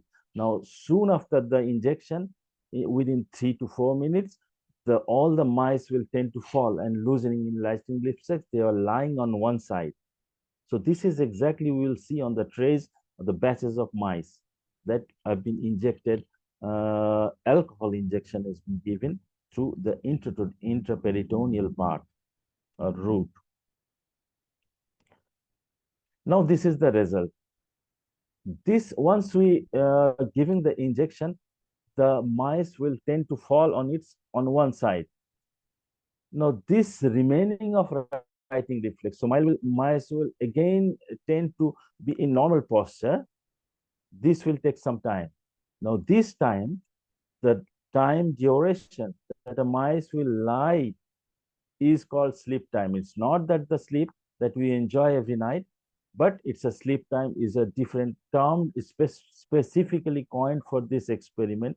It's not coined by us, it's an international term is being given to explain this situation. As you can see on your left is the alcohol, it's a control, total control, and you can see the duration of sleep time in minutes after the alcohol injection, ethanol injection. You can see it's more than 75 minutes is being slipped, is the sleep time. So it's being totally lying down for more than 75 minutes. So this is it's a pure control. No, nux vom or no treatment has been given. Now, and the next on the right side, you can see this one is given the alcohol and nux vom 30. So alcohol is being treated, and then the nux vom 30 given through the oral route that I showed you the picture. And you can see there is a significant difference that comes down to less than 60 or an hour of sleep time. So this can prove that yes, nux vomica has the anti-alcoholic effect, and that's the reason it can reduce the sleep time. This is another experiment in this series of experiments. It's the same. We have given the intraperitoneal injection of the ethanol to batches of mice, and on your left, extreme left, you will see the control. So there is no injection of ethanol has been given. So this is the pure control. I mean, only the ethanol and injection has been given, but no treatment has been given. So you can see this is the maximum time, sleep time is nearly 100 minutes. And once we treated with ethanol 90%, the conventional percentage of preparing all the homeopathic medicines is the 90% of ethanol. So which prepared this medicine with using the ethanol 90%. I mean the nux vom we prepared, and we treated, and you can see it's a significant reduction from 100 to I think around 65 minutes of sleep time. So again, it shows that nux vom, when prepared 90% with 90% ethanol, reduces the sleep time significantly. Now, nux vom, when prepared with pure water, so this has been diluted with pure water, you can see there is no such significant reduction of sleep time. And nux vom, when prepared with pure ethanol, so this is not that much of significance if you compare with the aqueous ethanol. So both water and ethanol, if it should be needed in terms of to get the maximum effectiveness of a homeopathic medicine. So this is one conclusion. The another one is again, this is a confirmatory test. You can see that Nux foam has the potentiality of reducing sleep time. So this is the, oral route administration of Nux vomica. Now come to our second experiment. Its effects of rustox and causticum on rat adjuvant arthritis. As I told you that in order to experiment with the animal models, we have to have symptoms first.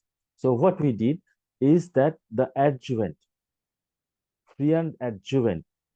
So if we inject freon adjuvant, it will produce arthritic related symptoms like inflammation, like pain on the joints. So this will create. Now we cannot find a arthritic mouse or my batch of mice in just random. So we have to create symptoms first. So that's the reason we give the freon adjuvant injection to create symptoms of which is very close or which is very similar to arthritis. Here you can see on your extreme left, UU does mean that it's uninoculated and untreated. So there is no injection of freon adjuvant is given, and of course no treatment of causticum and rustox either. So this is, you can see, it's a purely normal mice, the hind paw of a normal mice. And on the next, it's the left LIU, left is injected but untreated. So here you can see the maximum inflammation or the maximum symptoms of arthritis in this category, where no treatment has been given, but freon adjuvant injection has been given. On the next is causticum. This, left hind paw is treated with causticum, and then treated with rustox, and left hind paw treated with rustox, and then right hind paw is treated with causticum on the extreme right. This one. And now, if you can see, just see it, you can see the difference between this, the control, and this, the treatment. So there is significant reduction in the inflammation, which in terms is the reduction of the pain. That I'll come to it, the following slides. As I told you that we have to demonstrate scientifically to publish a paper in a very scientific journal. So this is exactly the inflammation, because inflammation, we have to measure that how much it is inflamed, how much it is swollen a joint it is. So what we did, we take a filled of beaker, filled with water, and inside it there is a measuring cylinder. Put it inside, which is empty. Now, once we dip into the hind paw of a mouse, then the extra water, exactly the the law of Archimedes, the extra water will come into the measuring cylinder. And how much is the volume of the water? It will be measured because it's a measuring cylinder. So this we measured for each of the mouse and for each of the batches of the mouse. Now this cylinder, and what I'm going to show you is the result of that volume of water. The way you can understand the volume of paw or how much it is inflamed. More the volume of water, less the more the inflammation, less the water, less the inflammation. So here it comes. Uninoculated, untreated. So no treatment and no freon adjuvant injection has been given. You can see it's 800. And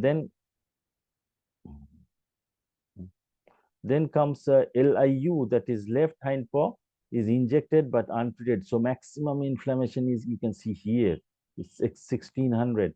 And then comes the treatment with causticum. And then comes left hind paw with rustox and right hind paw with causticum. You can see these two are significantly difference from control. So by this way, you can see that yes, Rastox and causticums can able to reduce the inflammation of joints. Now, this is the 10 open field activity test. This is the test for international test for the pain. You know, pain is a behavior. You know, it's a feeling, not a behavior, but it's a feeling. So pain, a feeling you cannot express only, but you cannot measure. But yes, of course, there is the measure, international method of measurement of pain. So that is exactly the open field activity test. You can see a enamel tray is taken, and with inside the tray there is squares of squares, in a checkerboard fashion. This has been marked, and test mouse is being putting on its tail, holding by its tail. It's being putting on the tray. Now, more the pen, they will move slow. So what we did, we took 300 seconds of cutoff time, and we counted that a mouse can how many within 300 minutes and 300 seconds, how many this square checkerboard, the square being traversed within this 300 seconds. So this way, now, as I told you, the more the pain, the less the movement.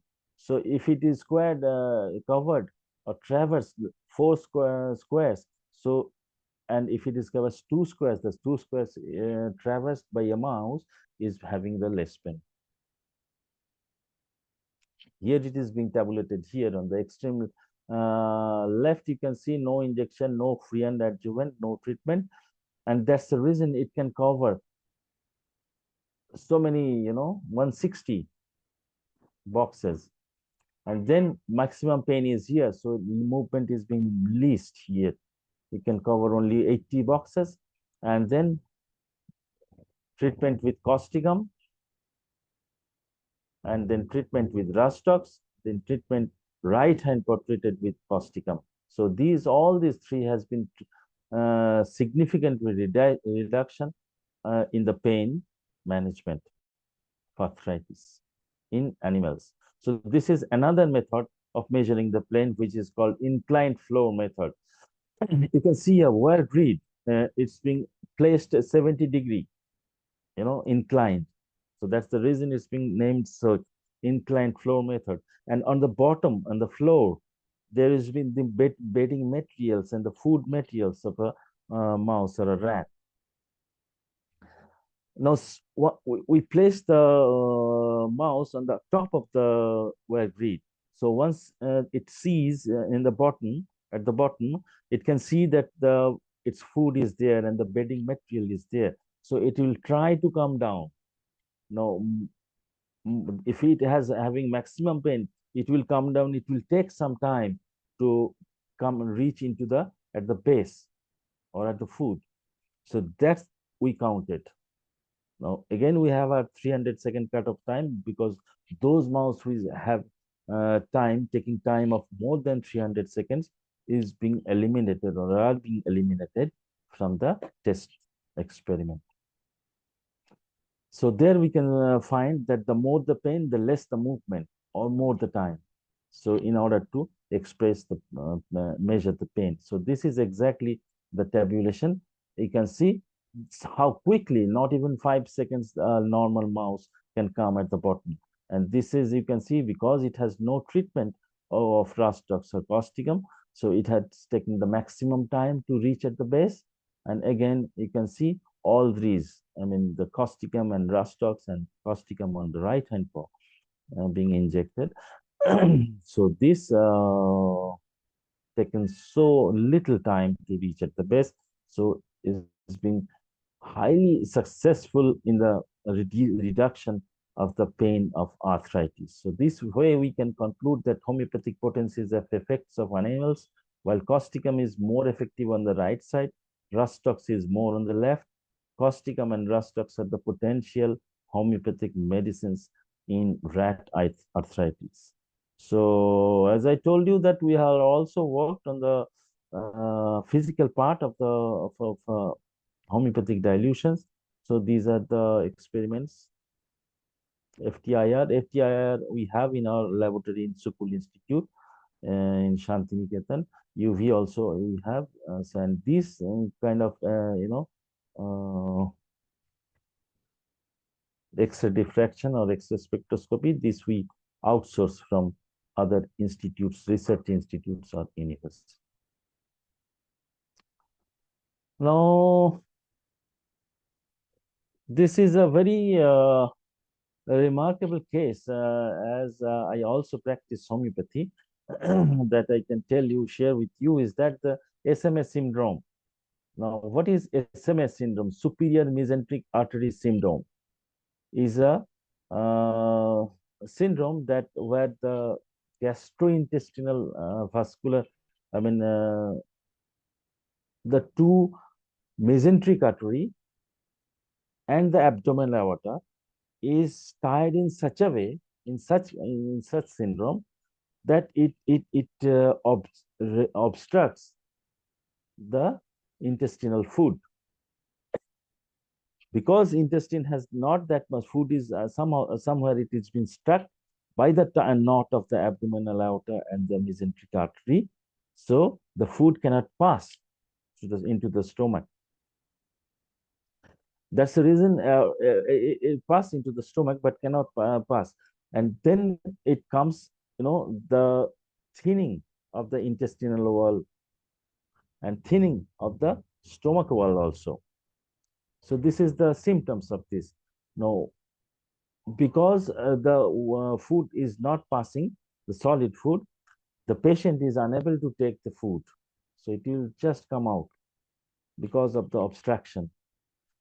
This is purely a surgery case. Only surgical procedures can correct this, the situation. But I got a call from, because I also visit Thailand, so I work with the Ministry of Public Health there. And so I got a call from a Thai patient, or anxious mother, we can say. She called me, and I had to fly very urgently because the patient was admitted for nearly 30 days or nearly a month in a hospital, in a 5-star hospital in Bangkok. Now, having of this syndrome, it is in a situation, in non-operable situation. So, and medicine, they do not have the medicine in allopathy side. So the hospital doesn't have much to do anything but to give the food with the channels, the pipes, the water, the proteins, and the mineral, the carbohydrates, the minerals, these things, just to maintain the survivability of the patient. The patient was then 28 years old, and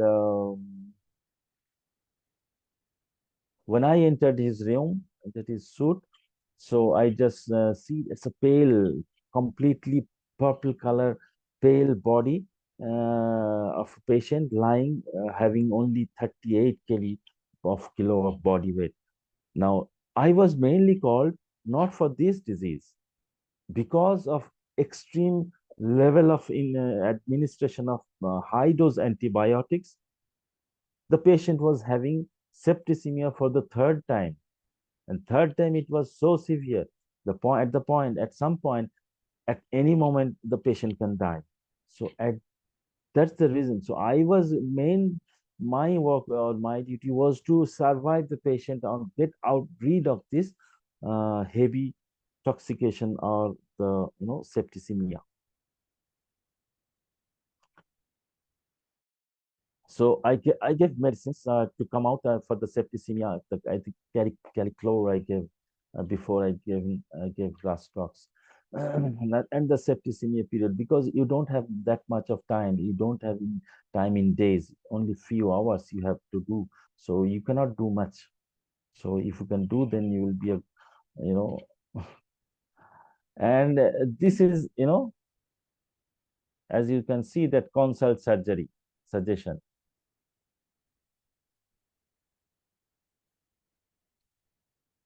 And first, you see colonic structure, Crohn's disease. First, it was diagnosed with Crohn's disease. Now you can see NJ tube insertion for the tubes to feed.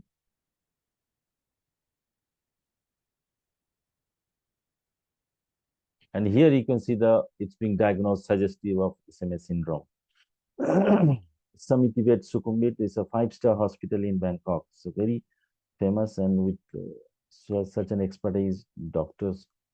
So anyway, this was being diagnosed. Now, after the medicine,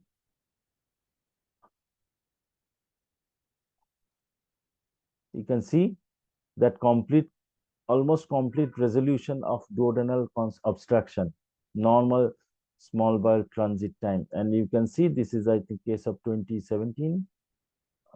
Yes, March 2017. And this patient is still having my patient.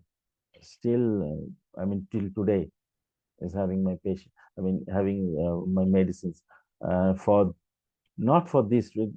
I mean, for not exactly directly from this reason, but related to symptoms. But sometimes the patient is still having such an this and that symptoms that can cause sometimes severe pain in the abdomen. So, and also the the food. But now the patient is completely okay. He has been doing all his business works and everything. And so this is a remarkable case, I can tell you. And these are the medicines I used. This is most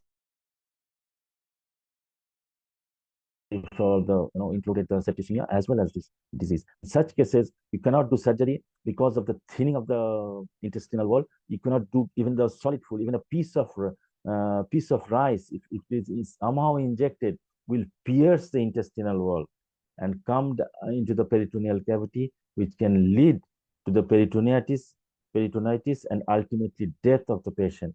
So surgery is never possible for this because of the thinning of the wall. You cannot, if you cut it, you cannot join it. So that's because it's not even a paper is that much of thin. So that's the thinning. Now it is completely, I quickly go for another. Yes. So this is a case of, left-sided hemiparesis. I think within a month period of time, the patient could able to walk. And you can see the left hand is not that much if we compare with the right hand. But I think this is the day of not even 2 weeks. I visited her at the hospital. And here is another report of dengue. This is also a Thai patient. I think you can see the platelet count is 13,000. So at that point, the patient contacted me. And you can see I have given medicine for Briania first with the symptoms. I gave Rastox first, I think. And soon after it came down within few hours, I think, to 5,000 platelet. And I realized that Rastox is not the medicine. And then again, 4,000, the platelet. The patient is in hospital. Platelet infusion was there. And not even 15 to 20 minutes, not even half an hour, the infusion was not at all working. So you can see, even though the infusion has been taking place, even the platelet is still coming down. And you can see 4,000, the patient family members, they are all crying at this point. And I remember I didn't visit him because he was in the upcountry, not in Bangkok city. But I sent the medicine and the way, and he took accordingly to my advice. And you can see there is certainly again 11,000. And if you check the date, I think it's in Thai.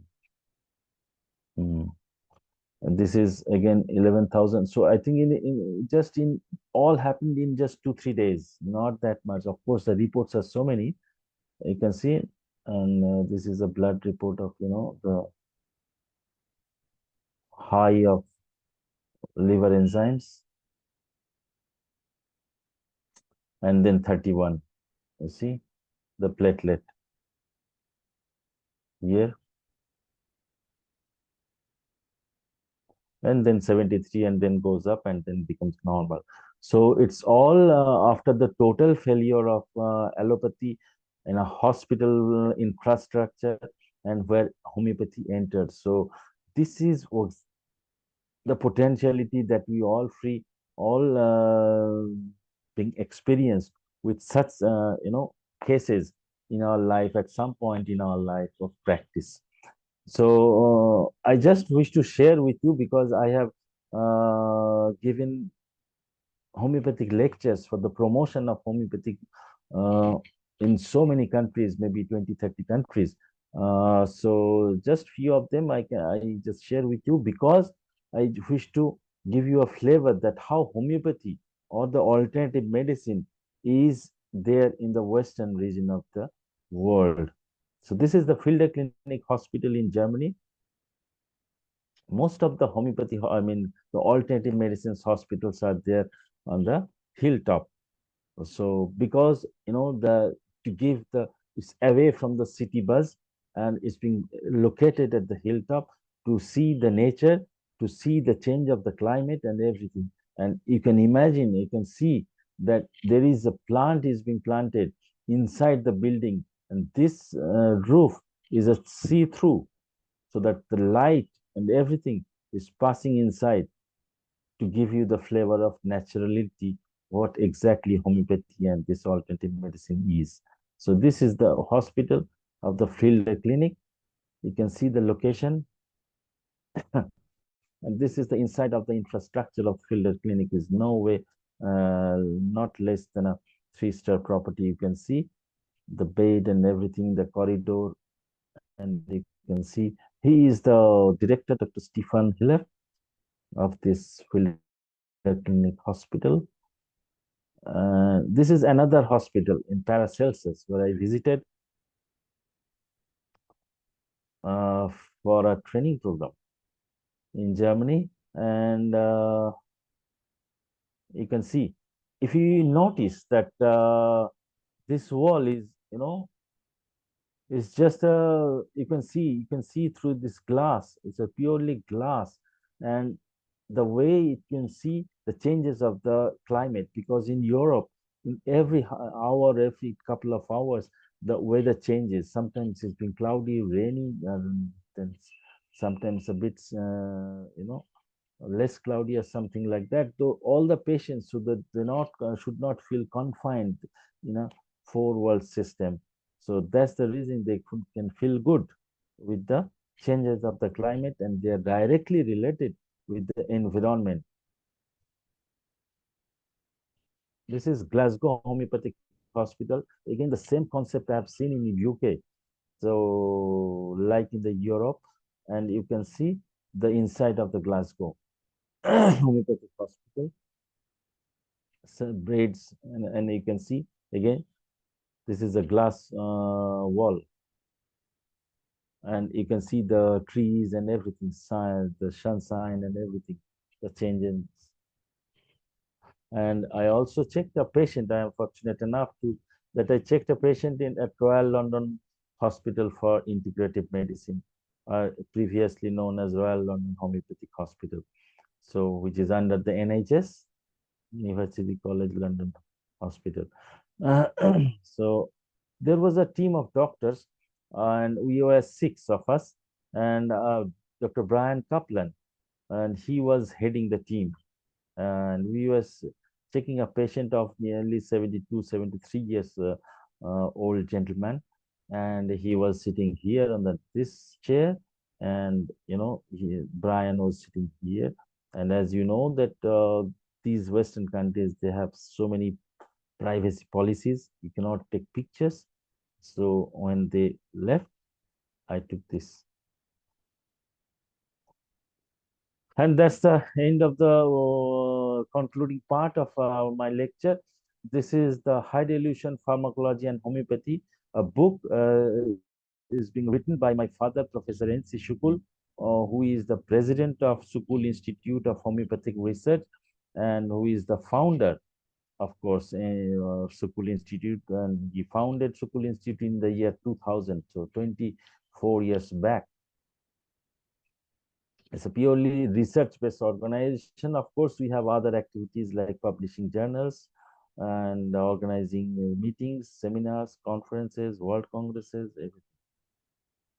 This is another book, High Dilution Effects, Physical and Biochemical Basis, co-authored by me with Professor N.C. SUKUL. This book was very popular, and that's the reason it's being translated into its Italian version. It's the Italian book of the same book in Italian.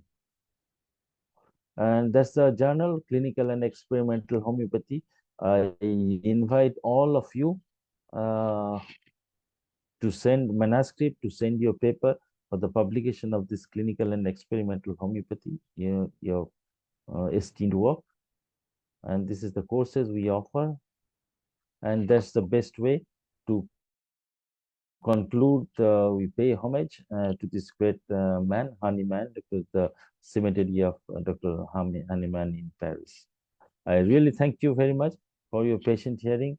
And I'm once again very thankful to Dr. M.K. Sahani, who has invited me, who has given me this opportunity to use this platform to speak something in this platform, great platform with your great doctors who are all over here and listening my lectures so patiently. I'm thankful to all of you. Thank you very much. Yes, that nice presentation. The methodology of scientific studies that we are going in different places and different proportions and different magnitudes. The time for discussion, those who would like to participate, please raise your hand. The first point you mentioned about this, the alcohol, the anti-alcoholic effect of Naxomica. It was quite interesting, and you can see everybody can confirm how it is effective and how much it is effective. It's quite interesting. Then about the Rostos causticum to reduce the inflammation of arthritis cases, that's also very interesting. Then another thing is the superior, the mesenteric artery syndrome. That's quite interesting. Even though we often claims or we often consider that these all are exclusively surgical cases, but often facts are stranger than fictions. The patient will survive with our medicine. So it is not to hesitate just as because it is surgical condition. And of course, our medicines are more helpful, I think. Then you mentioned about the different homeopathy hospitals. That's a very nice, interesting thing around Europe. The changeability of climate in Germany, like the pulsar are changeability is there. That's also a very interesting one. Anyway, congratulations, Doctor, for the presentation. Anybody would like to interact with Dr. It is ANIRBAN SUKUL. Yes, Dr. Our Ahmad Hassan sir is there. Yes, sir. Please unmute. Yeah. Good evening, sir. Yeah. Please proceed. Sir, very interesting presentation, especially regarding the experimental models of guinea pigs. I remember, sir, when I was working in Japan Leprosy Mission for Asia, Agra, Indian Council of Medical Research. At that time, this guinea pig is only used for culture of Mycobacterium leprosy, because up till now this was not culture in the laboratory. So it was the only model which we are using. Thank you very much, sir, for your nice presentation, and especially regarding the experimental. Thank you very much, sir. Always blessed. Thank you very much, sir, for your nice comment and that you worked with the leprosy bacteria. Thank you, sir. A lot of persons often commenting that we don't have much researchers. Unfortunately, those who are always complaining they are not at all participating or viewing, watching these programs. A lot of activities, hectic activities going in homeopathy, of course, but nobody is aware of that. That's the main problem. What is your opinion, sir? Sukul sir, what is your opinion on that? Sorry, sir, I couldn't get you. I'm sorry. Can you So please? many interesting studies and hectic activities in the field of medical research is going in homeopathy, going on homeopathy. Yes, yes, sir. But a lot, majority of our physicians are totally unaware and still ignorant and not at all interested even learning that. What is your opinion, sir? That is, I think, Dr. Manoj, that we are not of course, nowadays the syllabus is changing, but in the while we are student of homeopathy, where we are the learner of homeopathy, if we can input something of how homeopathy research should be conducted, how an experiment should be conducted, because I received so many emails we received that those from the doctors, homeopathy doctors, of course, that they are interested to pursue homeopathic research. They have but they do not know how to start it. So that's the main problem, that the research in homeopathy is not so popular. So to popularize homeopathic research, or to make it in a large way, I think there should be something in terms of syllabus, or something in terms of course changing, that research methodology or research conduct, how to conduct the research, particularly laboratory based research. Because see, the clinical research we do every day, we do, if we can document things, if we can publish things, we do. So there is nothing much to do in the clinical research, because we see patients, a lot of patients, and we can out of those we can make batches and everything we can do. But while doing this kind of laboratory or animal based, also we did work with the agro homeopathy. We have plant based research also. So that kind of research really needs expedition, and that expedition, of course, we sometimes we have, and sometimes we don't have. So while don't have we that much of desire that yes, I can do something, but because of the lack of this expertise, lack of the thing of the guidance or so many things, Yes. so I think this should be Yes. incorporated. Yes, that's the most important thing. We don't have proper this guidance, then proper materials, don't have sufficient budget. So a lot of problems are there. Yes, budget is a Yes. big Moreover, problem. it is Fund is the conducted main problem. in the allopathic system by these so-called pharmacy companies, and supported and funded by them. That's it. Even though they are often having no influence or positive outcomes, we know that. But the so many Yes, they spent already crores of rupees. often associated with COVID, where it ended. So many the hydrochloroquine tablets studied, given, and around 15,000 deaths reported last year in America. That was happened. So often all these studies are there, not at all. Then an honest studies they're not there, but still there is branded or christened as this scientific studies. But the same time, we are conducting a lot of studies, just like you mentioned. But unfortunately, we are not at all it is often recognized.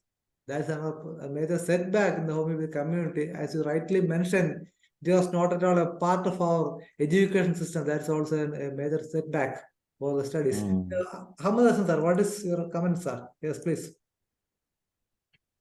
Please unmute, sir. Yeah.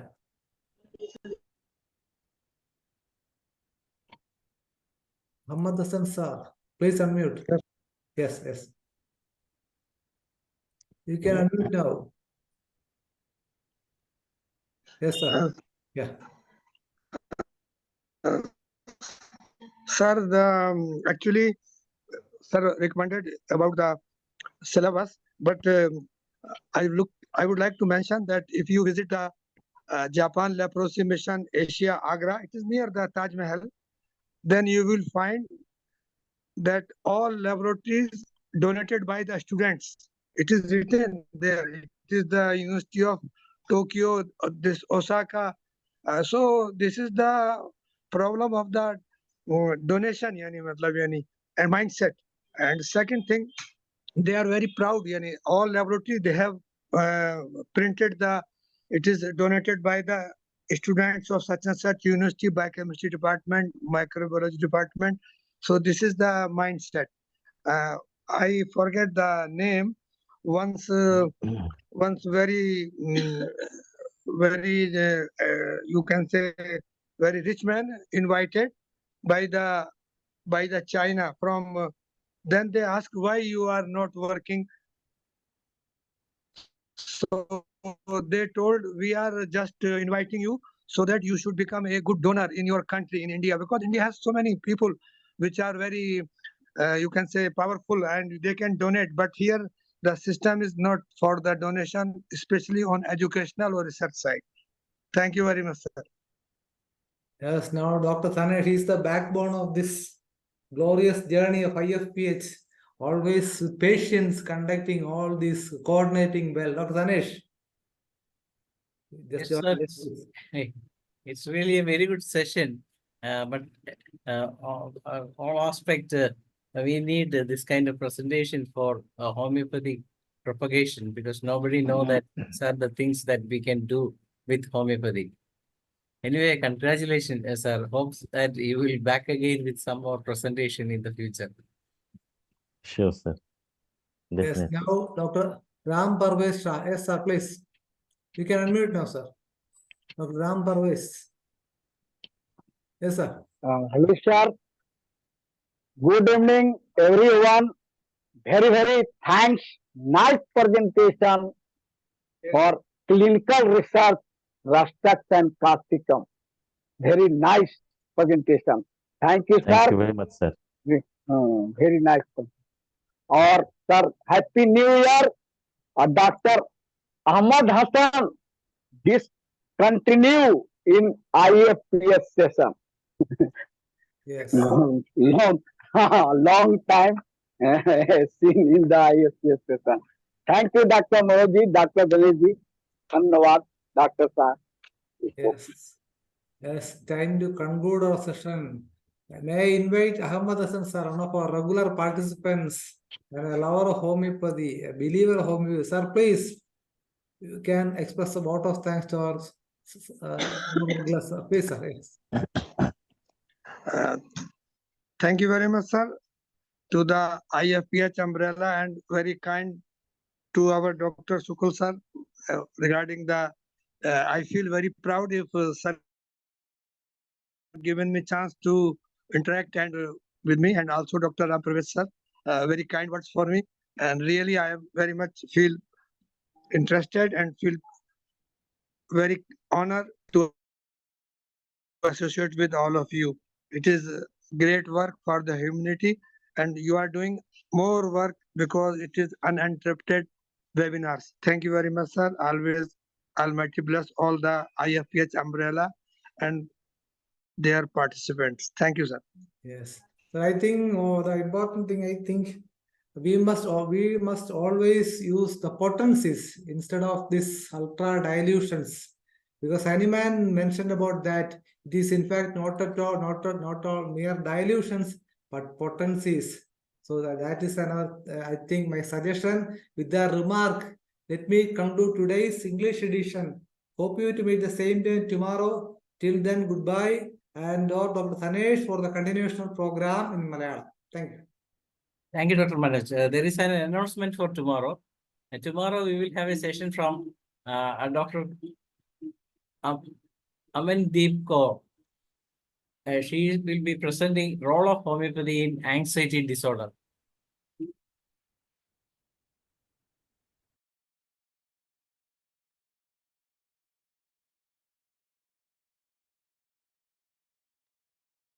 There is an announcement for tomorrow. Tomorrow we will have a session from Dr. Amandeep Kaur.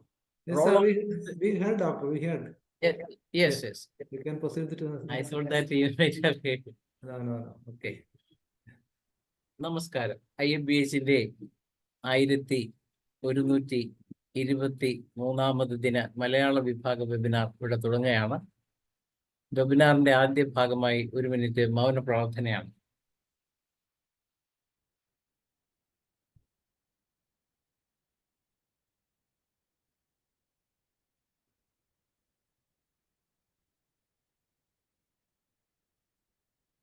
നന്ദി. International forum for promoting homoeopathy എന്ന നമ്മുടെ ഈ സംഘടന ഇടതടവില്ലാതെ നടത്തി വരുന്ന വെബിനാറിൽ വളരെ സുപ്രധാനമായ പ്രസന്റേഷനുകൾ നമുക്ക് വേണ്ടി തന്നിട്ടുള്ള ഒരു വ്യക്തിത്വമാണ് ഡോക്ടർ ഗോപി കൃഷ്ണൻ. ഡോക്ടർ ഗോപി കൃഷ്ണൻ എന്ന് പറയുമ്പോൾ നമ്മുടെ ഹോമിയോപ്പതി ഡിപ്പാർട്ട്മെന്റിൽ നിന്നും DMO ആയിട്ട് റിട്ടയർ ചെയ്യുകയും അതിനുശേഷം ഹോമിയോപ്പതി മേഖലയിൽ ഒത്തിരി സംഭാവനകൾ നൽകിയിട്ടുള്ള വ്യക്തിത്വം കൂടിയാണ്. നമ്മുടെ ഈ വേദിയിൽ ഏറ്റവും കൂടുതൽ മലയാള സെഷനുകൾ കൈകാര്യം ചെയ്തിട്ടുള്ള ഒരു വ്യക്തിത്വം കൂടിയാണ്. അതിൽ നിന്ന് തന്നെ നമുക്ക് മനസ്സിലാക്കാം എന്തുകൊണ്ടാണ് ഡോക്ടർ ഗോപി കൃഷ്ണൻ എന്നും നമ്മൾ വിളിക്കുമ്പോഴൊക്കെ ഈ വേദിയിൽ വരുന്നത്. കാരണം എല്ലാവർക്കും പ്രിയങ്കരനാണ് അദ്ദേഹം. അദ്ദേഹത്തിന്റെ ഓരോ പ്രസന്റേഷനുകളും നമ്മൾ പുത്തൻ അറിവുകൾ പകർന്നു തരുന്നതാണ്. അതുപോലെ തന്നെ കഥാരൂപേണ വളരെ വ്യത്യസ്തമായ രീതിയിലാണ് അദ്ദേഹത്തിന്റെ ഓരോ കേസുകളും ഈ വേദിക്ക് സമ്മാനിക്കുന്നത്. അതുപോലെ ബാച്ച് ഫ്ലവർ റെമഡീസിനെ കുറിച്ച് നമ്മൾക്കാർക്കും ചിന്തിക്കാവുന്നതിനും അപ്പുറം അറിവുകളാണ് അദ്ദേഹത്തിനുള്ളത്. ആ അറിവുകളെല്ലാം ഈ വേദിക്ക് വേണ്ടി വളരെ നല്ല രീതിയിൽ നമുക്ക് തന്നിട്ടുണ്ട്.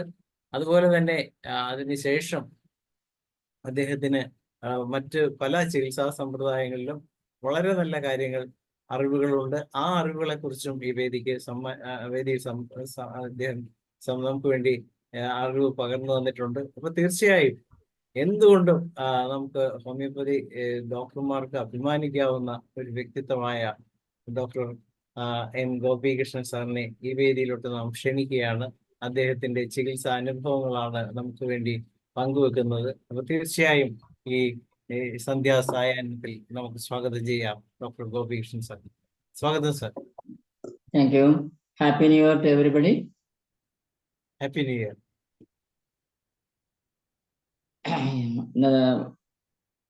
ഒരു മാസത്തിന്റെ ഇടവേളയ്ക്ക് ശേഷം വീണ്ടും നമ്മൾ കണ്ടുമുട്ടുകയാണ്.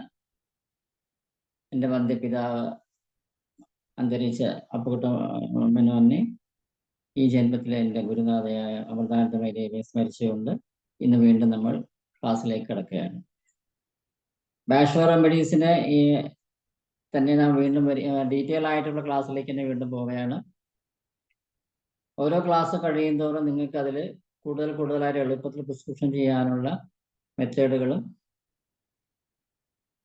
അതിൻ്റെ മെറ്റീരിയൽ പഠിക്കാനാണ് എടുക്കുന്നത്. ഇപ്പോൾ 2ാമത്തെ ക്ലാസ് ആണ്. ഇപ്പോൾ നമുക്ക് അതിനെ ഡീറ്റെയിൽ ആയിട്ട് എടുക്കുന്നത് സെൻറ്റോറി എന്നുള്ള മരുന്നാണ് ക്ലാസ് എടുക്കുന്നത്. അതിനു മുമ്പ് പല ക്ലാസ്സുകളുടെയും നമ്മൾ എടുത്തതിൻ്റെ ചില ടിപ്സ്, ഒരു 6 ടിപ്സും കൂടെ ഓർമ്മപ്പെടുത്തിക്കൊണ്ട് തുടങ്ങാം. ടിപ്സ് എന്ന് പറയുന്നത് നമുക്ക് മറ്റേ സ്മോക്കിങ്ങിന് നിങ്ങൾക്ക് ഒരു ട്രൈ ചെയ്യാനുള്ള ഒരു മരുന്നാണ് ഞാൻ പറയുന്നത്. കൽക്കേരഫോസ് 3x അത് ഒരു 2 ടാബ്ലറ്റ് ഒരു 1/4 ഗ്ലാസ് ഇളം ചൂടുവെള്ളത്തിൽ അലിയിച്ച് എവറി 5 മിനിറ്റ്സ് ഒരു 2 hours ട്രൈ ചെയ്ത് നോക്കാം. Every 5 minutes or 10 minutes or 15 മിനിറ്റ്സിൽ ഗ്യാപ്പിൽ ഒരു 2 hours കൊടുത്തു നോക്കും.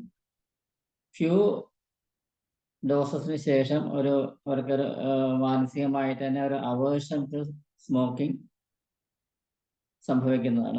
അങ്ങനെ ആരെയും തയ്യാറുണ്ടെങ്കിൽ നിങ്ങൾക്ക് ട്രൈ ചെയ്യാം. കൽക്കേരഫോസ് 3x 2 or 3 tablets in 1/4 cup of lukewarm water every 5 minutes or 10 minutes or 15 minutes for 2 hours. പിന്നെ നമ്മൾ കോളേജിൽ പഠിക്കുമ്പോൾ ഒരു സംഭവം ഉണ്ടായിട്ടുണ്ട്.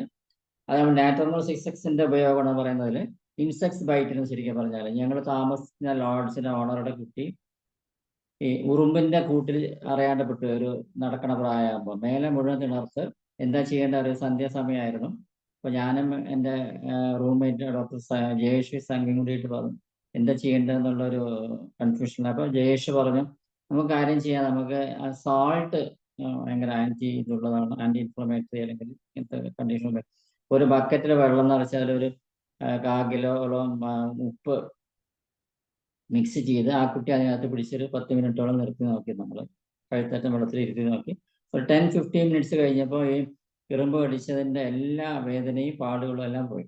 അപ്പോഴാണ് നമ്മൾ അതൊരു പുസ്തകത്തിൽ നിന്ന് കിട്ടിയ ടിപ്സാണ്. നമുക്ക് നാട്രമോർ ആണ് അത് ശരിക്കും. നാട്രമോർ 6X നമുക്ക് ഇതേമാതിരി ട്രൈ ചെയ്യാം. എവിടെയെങ്കിലും ഇൻസെക്ട്സ് ബൈറ്റ്സ് ഒക്കെ കിട്ടിക്കഴിഞ്ഞാൽ നമുക്കതിനെ പൊടിച്ചൊരു പേസ്റ്റ് രൂപത്തിലാക്കി അവിടെ അപ്ലൈ ചെയ്ത് നോക്കും. തീർച്ചയായിട്ടും നമുക്ക് നല്ല റിസൾട്ട് കിട്ടുന്നതാണ്. പിന്നെ ഈയിടെ ഒരു ഇൻസ്റ്റന്റ് ആക്ഷൻ കിട്ടിയ ഒരു കാര്യമാണ്, ഒരു ബേൺസ് കിട്ടി. നമ്മൾ ആദ്യം കാത്തറീസ് ഇമ്മീഡിയറ്റ്ലി കൊടുത്തു. ഒരു ഫ്യൂ അവേഴ്സ് കഴിഞ്ഞിട്ടും പ്രത്യേകിച്ച് ഒരു പ്ലസ് പോയിന്റ്സ് ഒന്നും കണ്ടില്ല. നാക്കാണ് പൊള്ളിയത്, കൈയും പൊള്ളിയിരുന്നു. അപ്പൊ ഞാൻ വെച്ചാൽ ഞാൻ പല പ്രാവശ്യം ഇനി എന്താ ചെയ്യുന്നത്, പെട്ടെന്ന് നമുക്ക് അതിന്റെ തോട്ട്സ് വന്നില്ല. റെസ്ക്യൂ റെമഡിയെ കുറിച്ച് ഓർമ്മ വന്നു. റെസ്ക്യൂ റെമഡി എടുത്ത് ആ നാക്കിൽ ഒറ്റിച്ചു കൊടുത്തു. ആ കയ്യിൽ പൊള്ളിയ അവിടെ നമ്മൾ റെസ്ക്യൂ റെമഡി ഒറ്റിച്ചു കൊടുത്തു. മാക്സിമം 5 മിനിറ്റ്സ് ഓർ മാക്സിമം 10 മിനിറ്റ്സിനുള്ളിൽ ആ ബേണിംഗ് പെയിൻ കയ്യിൽ പൊള്ളിയ സ്ഥലത്ത് മാറി. നാക്കിൽ അതേമാതിരിയുള്ള ആ സെൻസേഷൻ മാറി. മാത്രമല്ല ഒരു 10 മിനിറ്റ് വീണ്ടും കഴിയുമ്പോൾ നാക്കിൽ നിന്ന് ഒരു സെന്റിമീറ്ററോ നീളത്ത് തൊലി ഉരിഞ്ഞു പോവുകയും ചെയ്തു. നെക്സ്റ്റ് ഡേ എഴുന്നേൽക്കുമ്പോൾ ഈ ബേൺസിന്റെ യാതൊരു ലക്ഷണങ്ങളും അവർക്ക് അനുഭവിക്കേണ്ടി വന്നിട്ടില്ല. അപ്പോൾ റെസ്ക്യൂ റെമഡി ഇങ്ങനെ നമ്മൾക്ക് പല അക്യൂട്ട് പ്രോബ്ലത്തിന് നമുക്ക് ഡയറക്റ്റ് അപ്ലിക്കേഷൻ ചെയ്താൽ ഫലം കിട്ടുന്നുള്ളതിൻ്റെ ഉത്തമ ഉദാഹരണമാണ്. പിന്നെ നമ്മൾ ഇത് നേരത്തെ ഞാൻ അടുത്ത ടിപ്പ് പറയുന്നത്, തൂജാറ്റി ഇഞ്ചർ സ്മെൽ ചെയ്ത് കഴിഞ്ഞാൽ രാത്രിയൊക്കെ നോസ് ബ്ലോക്ക് സ്ഥിരമായിട്ടുള്ളവർക്ക് സ്മെൽ ചെയ്ത് കഴിഞ്ഞാൽ നോസ് തീർച്ചയായിട്ടും തുറക്കപ്പെടും. കാരണം ഈ തൂജാറ്റി ഇഞ്ചർ ഭയങ്കര പഞ്ചിൻ സ്മെല്ലാണ്. ഈ സ്മെല്ല് കാരണം നമ്മുടെ മൂക്ക് അടഞ്ഞ മൂക്ക് തുറന്നു കിട്ടും. പിന്നെ ഞാൻ പണ്ട് പഴയ ആദ്യത്തെ ക്ലാസ് ഒക്കെ എടുക്കുന്ന സമയത്ത് പ്രഗ്നൻസി ഫോർമുല പറഞ്ഞിട്ടുണ്ടായിരുന്നു. നോർമൽ ഡെലിവറി കിട്ടാൻ നമുക്ക് ത്രൂ ഔട്ട് പ്രഗ്നൻസി ഏത് മെഡിസിൻസ് എങ്ങനെ കഴിക്കേണ്ടത് ഞാനും ഡോക്ടർ ജയശ്രീ സംഘിയും ഞങ്ങളുടെ പ്രാക്ടീസിൽ വളരെയധികം ലെഫ്റ്റ് ആൻഡ് റൈറ്റ് ഉപയോഗിച്ചൊരു ഫോർമുലയാണിത്. Calcarea phos 3x or 6x, ferrum phos 3x or 6x, kali phos 3x or 6x, കൽക്കിരഫ്ലോറും. Calcarea phos, ferrum phos, kali phos. ഇത് 3x or 6x ഡെയിലി ഓരോ ടാബ്ലറ്റ്, ഓരോ മരുന്നും ഓരോ നേരം കഴിക്കുക. ത്രൂ ഔട്ട് പ്രഗ്നൻസി കഴിച്ചു കഴിഞ്ഞാൽ 7th മന്തിൽ നമ്മൾ സോറിനം 10 ഒരു ഡോസ് കൊടുക്കുക. 9th മന്തിൽ ഐദർ പൾസാറ്റില 30 ഓർ കോളോഫൈലും 30 ഓർ റെസ്ക്യൂ റെമഡി TDS ആയിട്ട് കഴിച്ചു കഴിഞ്ഞാൽ അവർക്ക് 100% ഷുവറാണ് നോർമൽ ഡെലിവറി ഉണ്ടായിരിക്കുന്നതാണ്. കൂടുതലായിട്ട് ഞാൻ പ്രിസ്ക്രിപ്ഷൻ ചെയ്യുന്നതിൽ ഇപ്പോൾ ആ ലാസ്റ്റ് മന്തിൽ റെസ്ക്യൂ റെമഡി ഞാൻ ട്രൈ ചെയ്യുന്നത് അതിൻ്റെ എന്താ വെച്ചാൽ മെൻ്റൽ ആങ്സൈറ്റി ടെൻഷനൊക്കെ കുറയ്ക്കും. അതോടുകൂടി നോർമൽ ഡെലിവറി സംഭവിച്ചിരിക്കും. നിങ്ങൾക്കും ട്രൈ ചെയ്യാൻ. നേരത്തെ ഞാൻ ക്ലാസ്സിൽ എടുത്തിട്ടുള്ളത്, പക്ഷെ ഫ്യൂ മന്ത്സ് ബാക്കാണ്. ഒന്നും കൂടി നമ്മൾ റിമൈൻഡ് ചെയ്തെന്ന് മാത്രമേ ഉള്ളൂ. സോറിനം 10 കൊടുക്കുന്നത് നമ്മൾ ഫാമിലി ഹിസ്റ്ററിയിൽ സ്കിൻ ഡിസീസ് ഉണ്ടെങ്കിൽ അത് മാറാൻ, അത് വരാതിരിക്കാനാണ്. അത് എൻ്റെ ജീവിതം കൊണ്ട് തന്നെ അത് ഞാൻ ഫലവത്തായിട്ടുണ്ടെന്ന് എൻ്റെ കഥ പറഞ്ഞിട്ടുണ്ട്. അപ്പോൾ സോറിനം 10 മറക്കാണ്ടിരിക്കുക. ഈ പ്രഗ്നൻസി ഫോർമുല വളരെ സക്സസ് ആണ് തീർച്ചയായിട്ടും.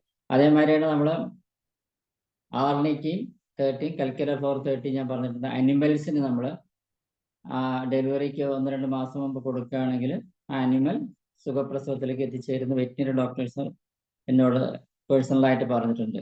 ആർണിക്ക 30, കൽക്കിരഫ്ലോർ 30 ലാസ്റ്റ് പ്രസവിക്കുന്നതിന് 1-2 ആഴ്ച മുമ്പ് കൊടുക്കുകയാണെങ്കിൽ നൈറ്റ് കോൾസിന് വെറ്റിനറി ഡോക്ടേഴ്സിന് പോകേണ്ടി വരാറില്ല. അത് സുഖപ്രസവമായിട്ട് നടക്കാറുണ്ട്. അപ്പോൾ അതൊരു സക്സസ് ഫോർമുല തന്നെയാണ്.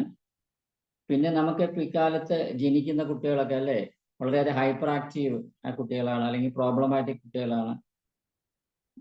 അപ്പൊ നമുക്ക് എങ്ങനെ നമുക്കൊരു നല്ല ഒരു ജനതയെ വാർത്തെടുക്കാൻ സാധിക്കും? അതും ഞാൻ എൻ്റെ അനുഭവം കൊണ്ട് തന്നെ പറഞ്ഞിട്ടുണ്ട്. നമ്മളെല്ലാം ഒരു തെങ്ങിന്റെ വിത്ത് എടുക്കുകയാണെങ്കിൽ 40 വർഷം 50 വർഷം മൂപ്പുള്ള ഒരു തെങ്ങിന്റെ തേങ്ങയാണ് എടുത്തിട്ടാണ് നമ്മൾ വിത്ത് പാകി ഇതാക്കുന്നത്. പക്ഷെ മനുഷ്യന്റെ കാര്യത്തിൽ മാത്രം നമ്മൾ ആ ഒരു ഫോർമുല അപ്ലൈ ചെയ്യാറില്ല. നമുക്ക് എപ്പോൾ വേണമെങ്കിൽ കുട്ടികൾ ഉണ്ടാവാതിരിക്കാം. പക്ഷെ ഹെൽത്തി ചൈൽഡ് കിട്ടണമെങ്കിൽ നമ്മൾ ബോത്ത് മെന്റലി ഫിസിക്കലി നമ്മൾ മെച്യൂരിറ്റി വന്നിരിക്കും. പ്രത്യേകിച്ച് സ്ത്രീകളുടെ മാരേജ് അല്ലെങ്കിൽ അവരുടെ യൂട്രസിന്റെ ഒരു സ്ട്രെങ്ത് എന്ന് പറയുന്നത് ഏകദേശം ആയുർവേദത്തിലൊക്കെ പറയുന്ന 25 വയസ്സാകുമ്പോൾ മാത്രം അവരുടെ ഗർഭപാത്രം പൂർണ്ണ വളർച്ചയിലെത്തുന്നത്. അതിനുശേഷം ഒരു പ്രസവം ധരിക്കുന്നതാണ് നല്ലത്. മാത്രമല്ല ആദ്യം നമ്മുടെ മനസ്സിൽ തന്നെ കുട്ടികൾ ജനിക്കണം. ഇപ്പോൾ പാരൻസിന്റെ കയ്യിൽ ഇപ്പോൾ ഒരു കുട്ടിയുടെ ആവശ്യമുണ്ടോ ഇല്ലയോ എന്നുള്ള കാര്യം അവർ മനസ്സിൽ ആദ്യം കുട്ടികൾ വേണമെന്നുള്ള ആഗ്രഹം കൊണ്ടുവന്ന് അവർ മെന്റലി ഫിസിക്കലി മെറ്റീരിയലി അതിന് തയ്യാറാണോ എന്നും കൂടി ചിന്തിച്ച ശേഷമേ നമ്മളൊരു അതിഥിയെ നമ്മുടെ വീട്ടിലേക്ക് വരുത്താൻ പറ്റുള്ളൂ. അപ്പൊ അങ്ങനെ ജനിക്കുന്ന കുട്ടികൾക്ക് തീർച്ചയായിട്ടും നമ്മുടെ പാരൻസ്, മാത്രമല്ല അച്ഛന് അതിന്റെ ഉത്തരവാദിത്വം പൂർണ്ണമായി നിർവഹിക്കാൻ സാധിക്കുമെന്ന ഉറപ്പും കൂടി ലഭിച്ച ശേഷമേ നമ്മൾ ആ പ്രക്രിയയ്ക്ക് പോകാൻ പാടുള്ളൂ. ഇപ്പോൾ പോസിറ്റീവ് ഫ്രെയിം ഓഫ് മൈൻഡിൽ നമ്മൾ ബന്ധപ്പെടുമ്പോൾ പോസിറ്റീവായ കുട്ടിയെ കിട്ടുന്നു. ആ പോസിറ്റീവായ കുട്ടി നമുക്കൊരു ഹെൽത്തി ചൈൽഡായിട്ട് മാറുന്നു. അവർ നല്ലൊരു ഭാവിയിൽ നല്ല ഹെൽത്തി ചൈൽഡായിട്ട് വളരും. അപ്പോൾ ഈ ഒരു 6 ടിപ്സാണ് ഇന്നത്തെ നമ്മൾ നേരത്തെ പറഞ്ഞതാണ്.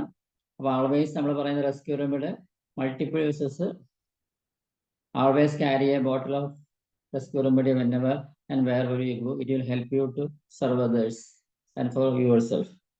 അപ്പോൾ നമ്മൾ ഇന്ന് എടുക്കുന്ന ബാഷ്ഫോർ റെമഡീസിലെ മരുന്നാണ് സെൻറ്റോറി. സെൻറ്റോറിന്ന് ഡോക്ടർ ഡാഷ് ആദ്യ കാലഘട്ടത്തിൽ തന്നെ കണ്ടുപിടിച്ച ഒരു മരുന്നാണ് ശരിക്കും പറഞ്ഞാൽ. അതിന്റെ മെന്റൽ പിക്ചർ കിട്ടുകയാണെങ്കിൽ നമുക്ക് ഏത് ഫിസിക്കൽ കംപ്ലയിൻസിനും നമുക്ക് അത് യൂസ് ചെയ്യാൻ സാധിക്കും. സെൻറ്റോറി എന്നുള്ള മരുന്ന്, ഈ സെൻറ്റോറി എന്നുള്ള മരുന്ന് ശരിക്കും പറഞ്ഞാൽ മനസ്സിന് ഫലമില്ലാത്തവർ, വളരെയധികം സെൻസിറ്റീവ് ആണ് ശരിക്കും പറഞ്ഞാൽ, എളുപ്പത്തിൽ മറ്റുള്ളവരുടെ അഭിപ്രായങ്ങൾ വശംവദരാകുന്നവർ, വേറെ ആരെങ്കിലും അവർ കുറച്ചും കൂടെ ഇത്തിരി ഉറക്കെ സംസാരിക്കുന്നവർ അല്ലെങ്കിൽ ഇവരെ ഇൻഫ്ലുവൻസ് ചെയ്യാൻ പറ്റുന്നവർ, അവർ പറഞ്ഞാൽ അവർക്ക് വേണ്ടി എന്തും ശാരീരികമായിട്ടും മാനസികമായിട്ടും അവർക്ക് ചെയ്തു കൊടുക്കും. മറ്റുള്ളവരെ അകമഴിഞ്ഞ് സഹായിക്കാൻ താല്പര്യമുള്ള വില്ലിങ് സർവിറ്റേഴ്സ് എന്നാണ് പറയുന്നവർ. അങ്ങനെ സന്തോഷത്തോടു കൂടിയിട്ട് അവർ പ്രവർത്തിക്കാൻ തയ്യാറായിട്ട് മറ്റുള്ളവർ ഇവരെ കൊണ്ട് മുതലെടുക്കുന്നവർ. ഇവരെ പറയുന്നത് ശരിക്കും പറഞ്ഞാൽ സെൻറ്റോറി പേഷ്യൻസ് അല്ലെങ്കിൽ സെൻറ്റോറി ക്യാരക്ടർ ഉള്ളവരാണ് ഡോർമാറ്റ്സ് എന്നാണ് പറയുന്നത്. ശരിക്കും നമ്മൾ ചവിട്ടി, it is being used and over used by others. നമ്മൾ സാധാരണ ചവിട്ടിയിൽ ചവിട്ടുമ്പോൾ മെല്ലെ ചവിട്ടല്ല, അതിനെ ഒന്ന് ചവിട്ടി പിന്നെ അമർത്തി ചവിട്ടി, മാക്സിമം നമ്മൾ കാലിൽ ചവിട്ടി അമർത്തി, അതേമാതിരി തന്നെയാണ്, അതേ സ്വഭാവമാണ് ഈ സെൻറ്റോറി ക്യാരക്ടർ ഉള്ളവർക്ക്. മറ്റുള്ളവരെ ഇവരെ ഉപയോഗിക്കുക മാത്രമല്ല ഓവർ യൂസ് ചെയ്ത് അവരുടെ സുഖങ്ങൾക്ക് വേണ്ടി മാത്രമേ ഇത്തരം ആൾക്കാരെ ഉപയോഗിക്കുന്ന ആണ് സെൻറ്റോറി ക്യാരക്ടർ. ഇവരെ ഉപയോഗിച്ച് കാര്യം നേടുന്ന മറ്റുള്ളവർ എന്ത് പറഞ്ഞാലും മനസ്സിലാക്കുന്നവർ, സ്വന്തമായ വ്യക്തിത്വമില്ല അവർക്ക് ശരിക്കും പറഞ്ഞാൽ. മറ്റുള്ളവർ എന്ത് പറഞ്ഞാലും ശരി, രാത്രിയായാലും പകലായാലും അവർക്ക് വേണ്ടി കാര്യങ്ങൾ ചെയ്യുന്നു. ഇവർ കാണാൻ സ്മാർട്ട് അല്ലെങ്കിൽ ഉള്ളിൽ ഭയങ്കരമായ ഉത്സാഹം ഉണർവും ഉള്ളവരാണ്. ഇവരെ ക്ലിമാറ്റിസ് പേഷ്യൻസിന് വ്യത്യസ്തരാണ്. ക്ലിമാറ്റിസ് പേഷ്യൻസ് എന്ന് പറഞ്ഞാൽ ഡേ ഡ്രീമേഴ്സ് ആണ്. നമ്മളിപ്പം ക്ലാസ്സിലൊക്കെ ആരോടെങ്കിലും ക്വസ്റ്റ്യൻ ചോദിച്ചു കഴിഞ്ഞാൽ നമ്മൾ റോങ് ആൻസർ പറയുന്നവർ, അവരാണ് ആബ്സെന്റ് മൈൻഡഡ് പീപ്പിൾ ആണ് ക്ലിമാറ്റിസ്. അപ്പോൾ ക്ലിമാറ്റിസ് എന്നുള്ള ക്യാരക്ടറിൽ നിന്ന് ഇത് വ്യത്യാസമാണ്. ഇവർ മറ്റുള്ള ഇൻഫ്ലുവൻസ് ചെയ്യാൻ എളുപ്പമാണ് ഇവർക്ക് പരിസരബോധമില്ല, അവരും എന്തെങ്കിലും വേറെ ആലോചിച്ച് നടന്നുകൊണ്ടിരിക്കുന്നത്. ഈ ക്ലിമാറ്റിസ് പേഷ്യൻസ് അങ്ങനെ പരിസരബോധമില്ല, അങ്ങനെ ഒരു ഡേ ഡ്രീമേഴ്സ് നടക്കുന്ന ആൾക്കാരാണ്. ഈ ഹോൺബീം എന്ന ഡ്രഗ് എന്നും ഇത് വ്യത്യാസമാണ്. ഇവർ മറ്റുള്ളവർക്ക് വേണ്ടി പണി ചെയ്ത് ക്ഷീണിച്ച് വരുന്നവരാണ് ഈ സെൻറ്റോറി എന്നുള്ളത്. അല്ലാതെ വെറുതെ ഇരുന്ന് ക്ഷീണമാണെന്ന് പറയുന്നവരല്ല. ഹോൺബീം അങ്ങനെയാണ് ശരിക്കും പറഞ്ഞാൽ, പണിയൊന്നും എടുക്കില്ല, പക്ഷെ അപ്പൊ അവർക്ക് എപ്പോഴും ക്ഷീണമാണ്. മൺഡേ മോർണിംഗ് റെമഡി എന്ന് പറയും. ഹോം ബീമിനെയാണ് പറയുന്നത്. സൺഡേ കഴിഞ്ഞ് ക്ഷീണം മാറിയെങ്കിലും മൺഡേ ആയി കഴിഞ്ഞാൽ വീണ്ടും ഒന്ന് ഞായറാഴ്ച ആയിരുന്നെങ്കിൽ തോന്നൽ വരും. അപ്പോൾ ഹോൺ ബീം ആണ് അതിന് കൊടുക്കും. മൺഡേ മോർണിംഗ് റെമഡി എന്നാണ് ഹോൺ ബീമിനെ പറയുന്നത്.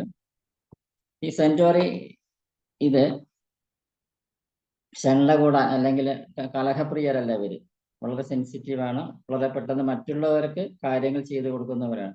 അപ്പോൾ നമ്മുടെ ഡിപ്പാർട്ട്മെന്റിൽ തന്നെ അങ്ങനെ ഒരു ഡോക്ടർ ഉണ്ടായിരുന്നു. ഏത് അർദ്ധരാത്രി ആയാലും മറ്റുള്ളവരെ വിളിച്ചു കഴിഞ്ഞാൽ ആ സമയത്ത് വീട് വിട്ട് പോയി അവരെ ഹെൽപ്പ് ചെയ്ത് തിരിച്ച് യാത്ര ചെയ്തു. അങ്ങനെ ഒരു ക്യാരക്ടറുള്ളൊരു ലേഡി ഡോക്ടർ നമ്മുടെ ഡിപ്പാർട്ട്മെന്റ് തൃശ്ശൂർ ഉണ്ടായിരുന്നു. വില്ലിങ് സർവീസ്, മറ്റുള്ളവർക്ക് വേണ്ടി എന്ത് സ്വന്തം ഭർത്താവിനെ മകനെ പോലും ശ്രദ്ധിക്കാത്ത പബ്ലിക്കിന് വേണ്ടി ജീവിതകാലം മുഴുവൻ ഓടി നടന്ന് അവനവന് ധാരാളം ഹെൽത്ത് പ്രോബ്ലം ഉണ്ടായിട്ട് അതിനെയൊന്നും ഗവനിക്കാണ്ട് ജീവിച്ച ഒരു ലേഡി ഡോക്ടർ തൃശ്ശൂരുണ്ടാവും. ടിപ്പിക്കൽ സെൻറ്റോറി പീപ്പിളാണ് ശരിക്കും പറഞ്ഞാൽ.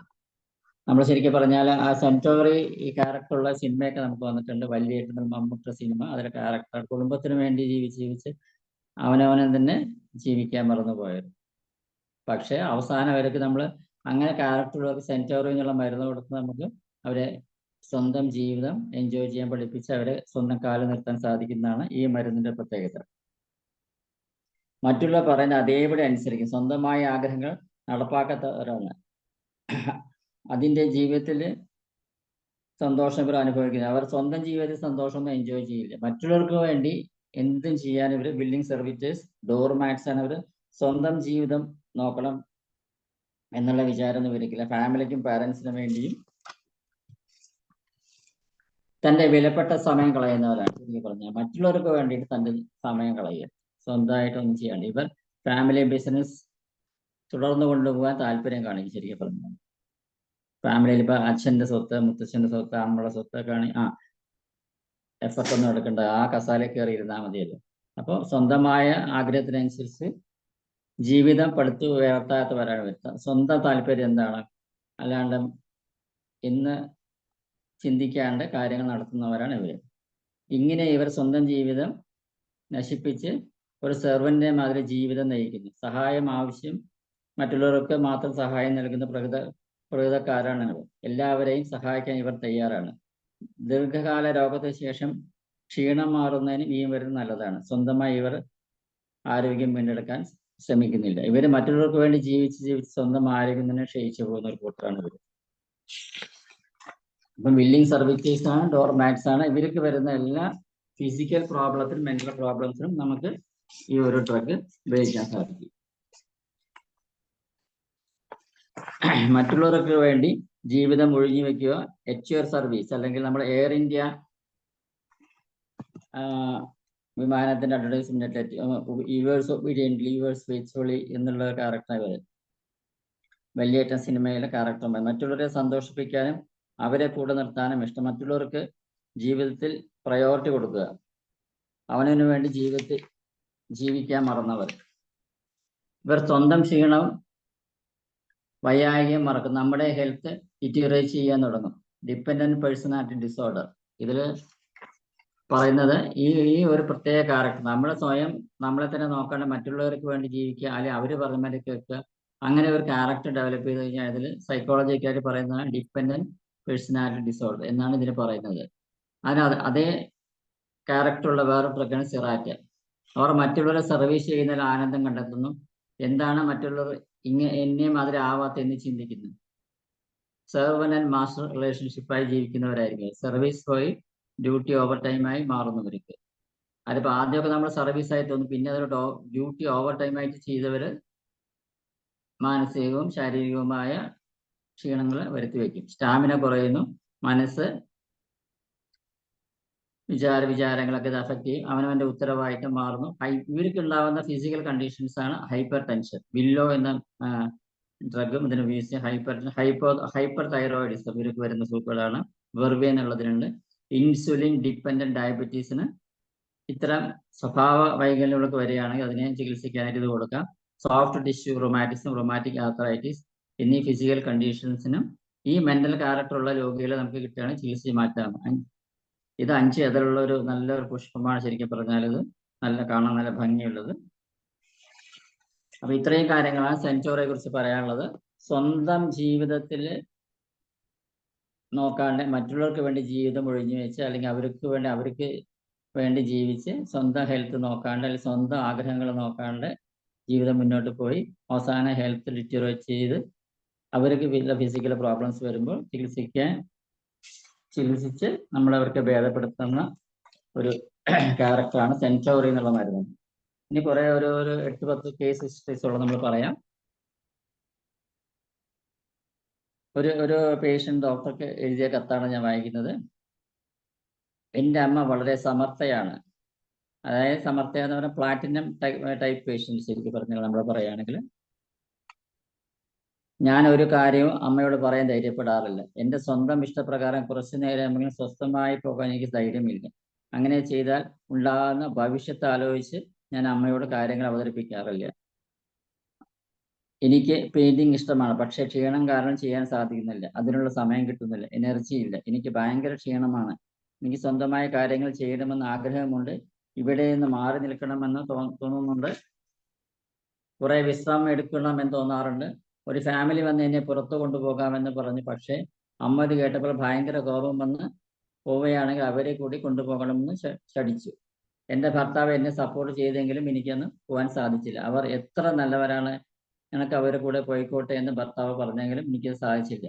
ഇവർക്ക് ഈ ഒരു ശാരീരിക മാനസിക അവസ്ഥയിൽ കൂടെ കടന്നു പോകുന്ന ഈ ലേഡിക്ക് ഡോക്ടർ പ്രിസ്ക്രൈബ് ചെയ്തത് സെൻറ്റോറി എന്നുള്ള മരുന്നാണ്. 3 മാസം അവർ തുടർച്ചയായിട്ട് ഇത് കഴിച്ച് സ്വന്തമായി അവർ ചിന്തിക്കാനും പ്രവർത്തിക്കാനും ചെയ്യുന്നില്ല എന്ന സിംറ്റംസ് വെച്ചിട്ടാണ് ഇവർക്ക് സെൻറ്റോറി എന്നുള്ള മരുന്ന് കൊണ്ട് ക്രമേണ അവർക്ക് വേണ്ടി ജീവിക്കാൻ തുടങ്ങി. ദിവസേന കുറച്ച് സമയം പെയിന്റിങ് ചെയ്യാൻ സമയം കണ്ടെത്തി, ഫ്രണ്ട്സുമാരുടെ വീട്ടിൽ പോകാൻ സമയം കണ്ടെത്തി.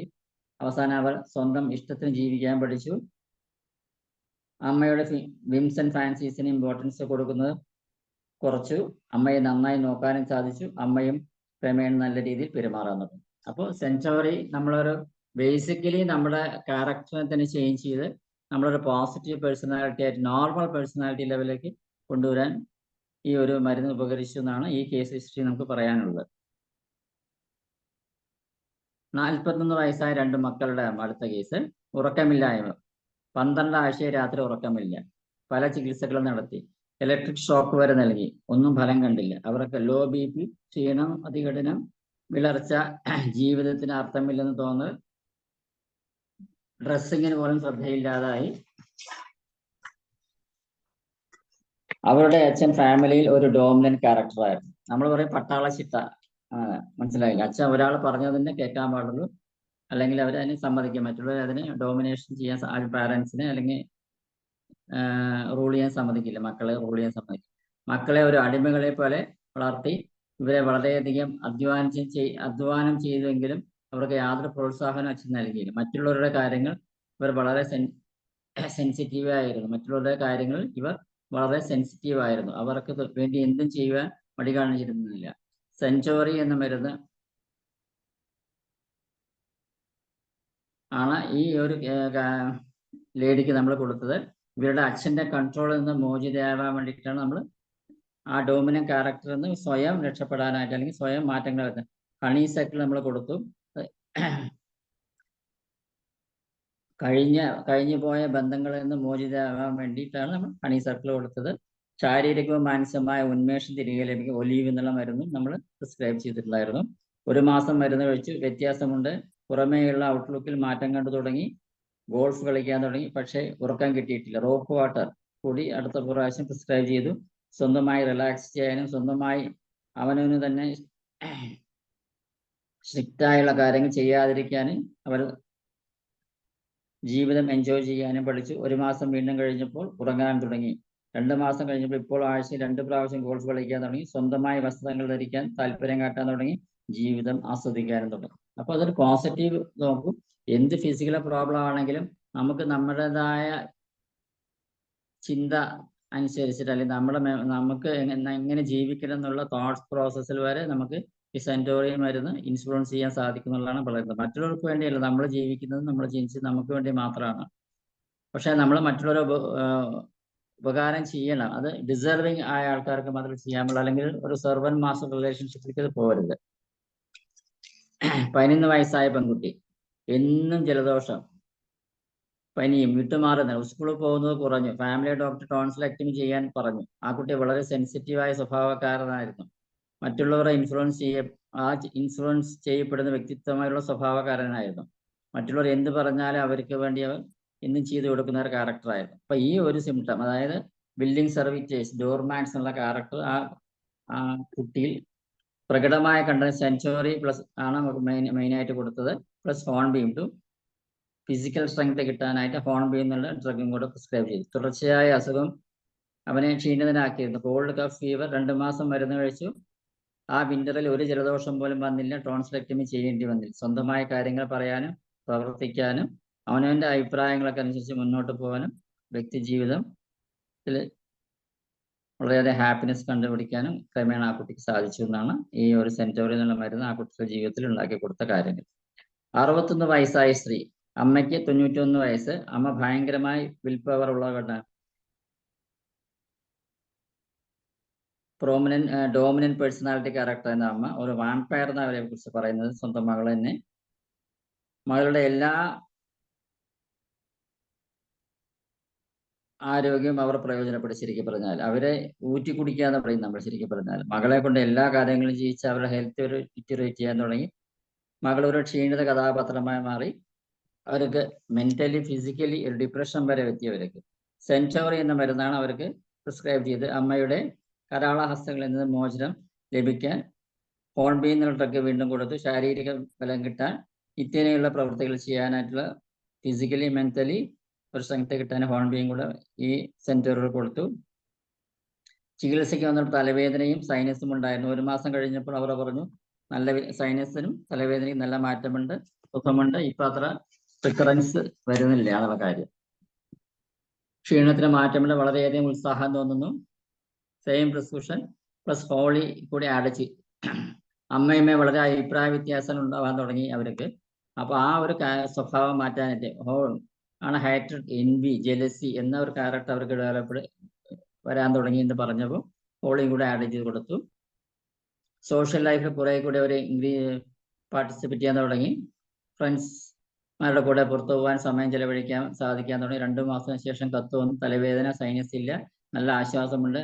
അമ്മയോടുള്ള വിദ്വേഷം ക്രമേണ കുറഞ്ഞു വന്നു. അമ്മയായിട്ട് നല്ല ടേംസിൽ ഞാൻ കാര്യങ്ങൾ നടത്തിയപ്പോൾ സ്വന്തമായി ജീവിക്കാൻ തുടങ്ങി, ജീവിതം ആസ്വദിക്കാൻ തുടങ്ങി. അടുത്ത 5ാമത്തെ ഒരു കേസാണ് അടുക്കളപ്പണി ചെയ്ത് ജീവിക്കുന്ന ഒരു സ്ത്രീ. അമ്മയും ചേച്ചിയും മാനസിക ആശുപത്രി ചികിത്സയിലാണ്. അച്ഛൻ്റെ ഡോമിനന്റ് ക്യാരക്ടറുള്ള വ്യക്തി അച്ഛൻ. അവർക്ക് വേണ്ടത് മാത്രം ചെയ്ത് ആ അച്ഛൻ മകളെ ഉപയോഗിക്കുകയാണ് ചെയ്യുന്നത്.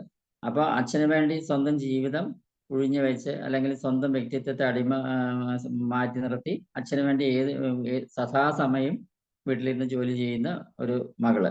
മറ്റുള്ളവർ പറയുന്നതൊക്കെ ഞാൻ ചെയ്യുന്നു, സ്വഭാവക്കാരാണ്. എനിക്ക് നല്ല ക്ഷീണം, ഉറക്കമില്ല, എനിക്ക് തീരെ വയ്യ.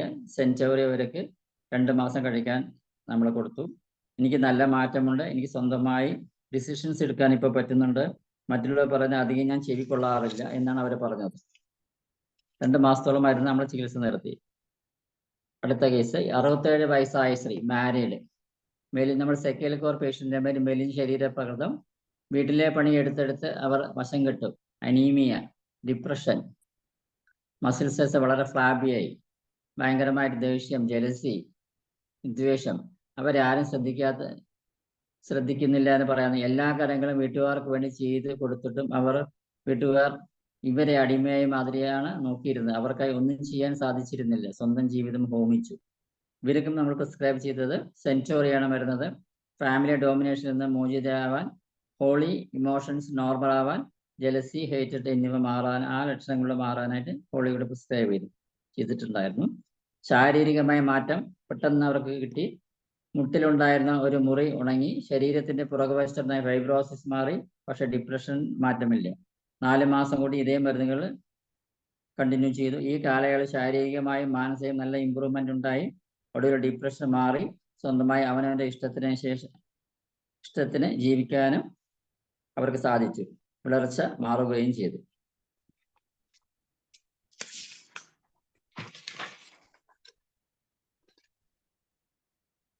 ഈ ഡോക്ടർ ബാഷിന്റെ ചില കേസ് ഹിസ്റ്ററീസ് ആണ്. 19 വയസ്സുള്ള ഒരു പെൺകുട്ടി, 9 വയസ്സായി നോസ് ബ്ലീഡിങ്, നിരന്തരമായിട്ട് നോസ് ബ്ലീഡിങ് ഒരു കേസാണ് ഡോക്ടർ ബാഷിന്റെ അടുത്ത് വന്ന്. പല പ്രാവശ്യം പ്ലഗിങ് ചെയ്തു, എന്നിട്ട് അതിന് മാറ്റമില്ല. കുട്ടിയുടെ ക്യാരക്ടർ പറഞ്ഞാൽ മറ്റുള്ളവരെ സർവ് ചെയ്യുന്നതിൽ സന്തോഷം കാണുന്നൊരു ക്യാരക്ടറുള്ള കുട്ടിയായിരുന്നു. ബ്ലീഡിങ് ഉള്ള സമയത്താണ് കുട്ടിയെ കണ്ടത്. വിളർച്ച, ക്ഷീണം, മാനസിക ഉത്കണ്ഠ എന്നിവ 100% അനുഭവിച്ചിട്ടുള്ള കുട്ടിയായിരുന്നു.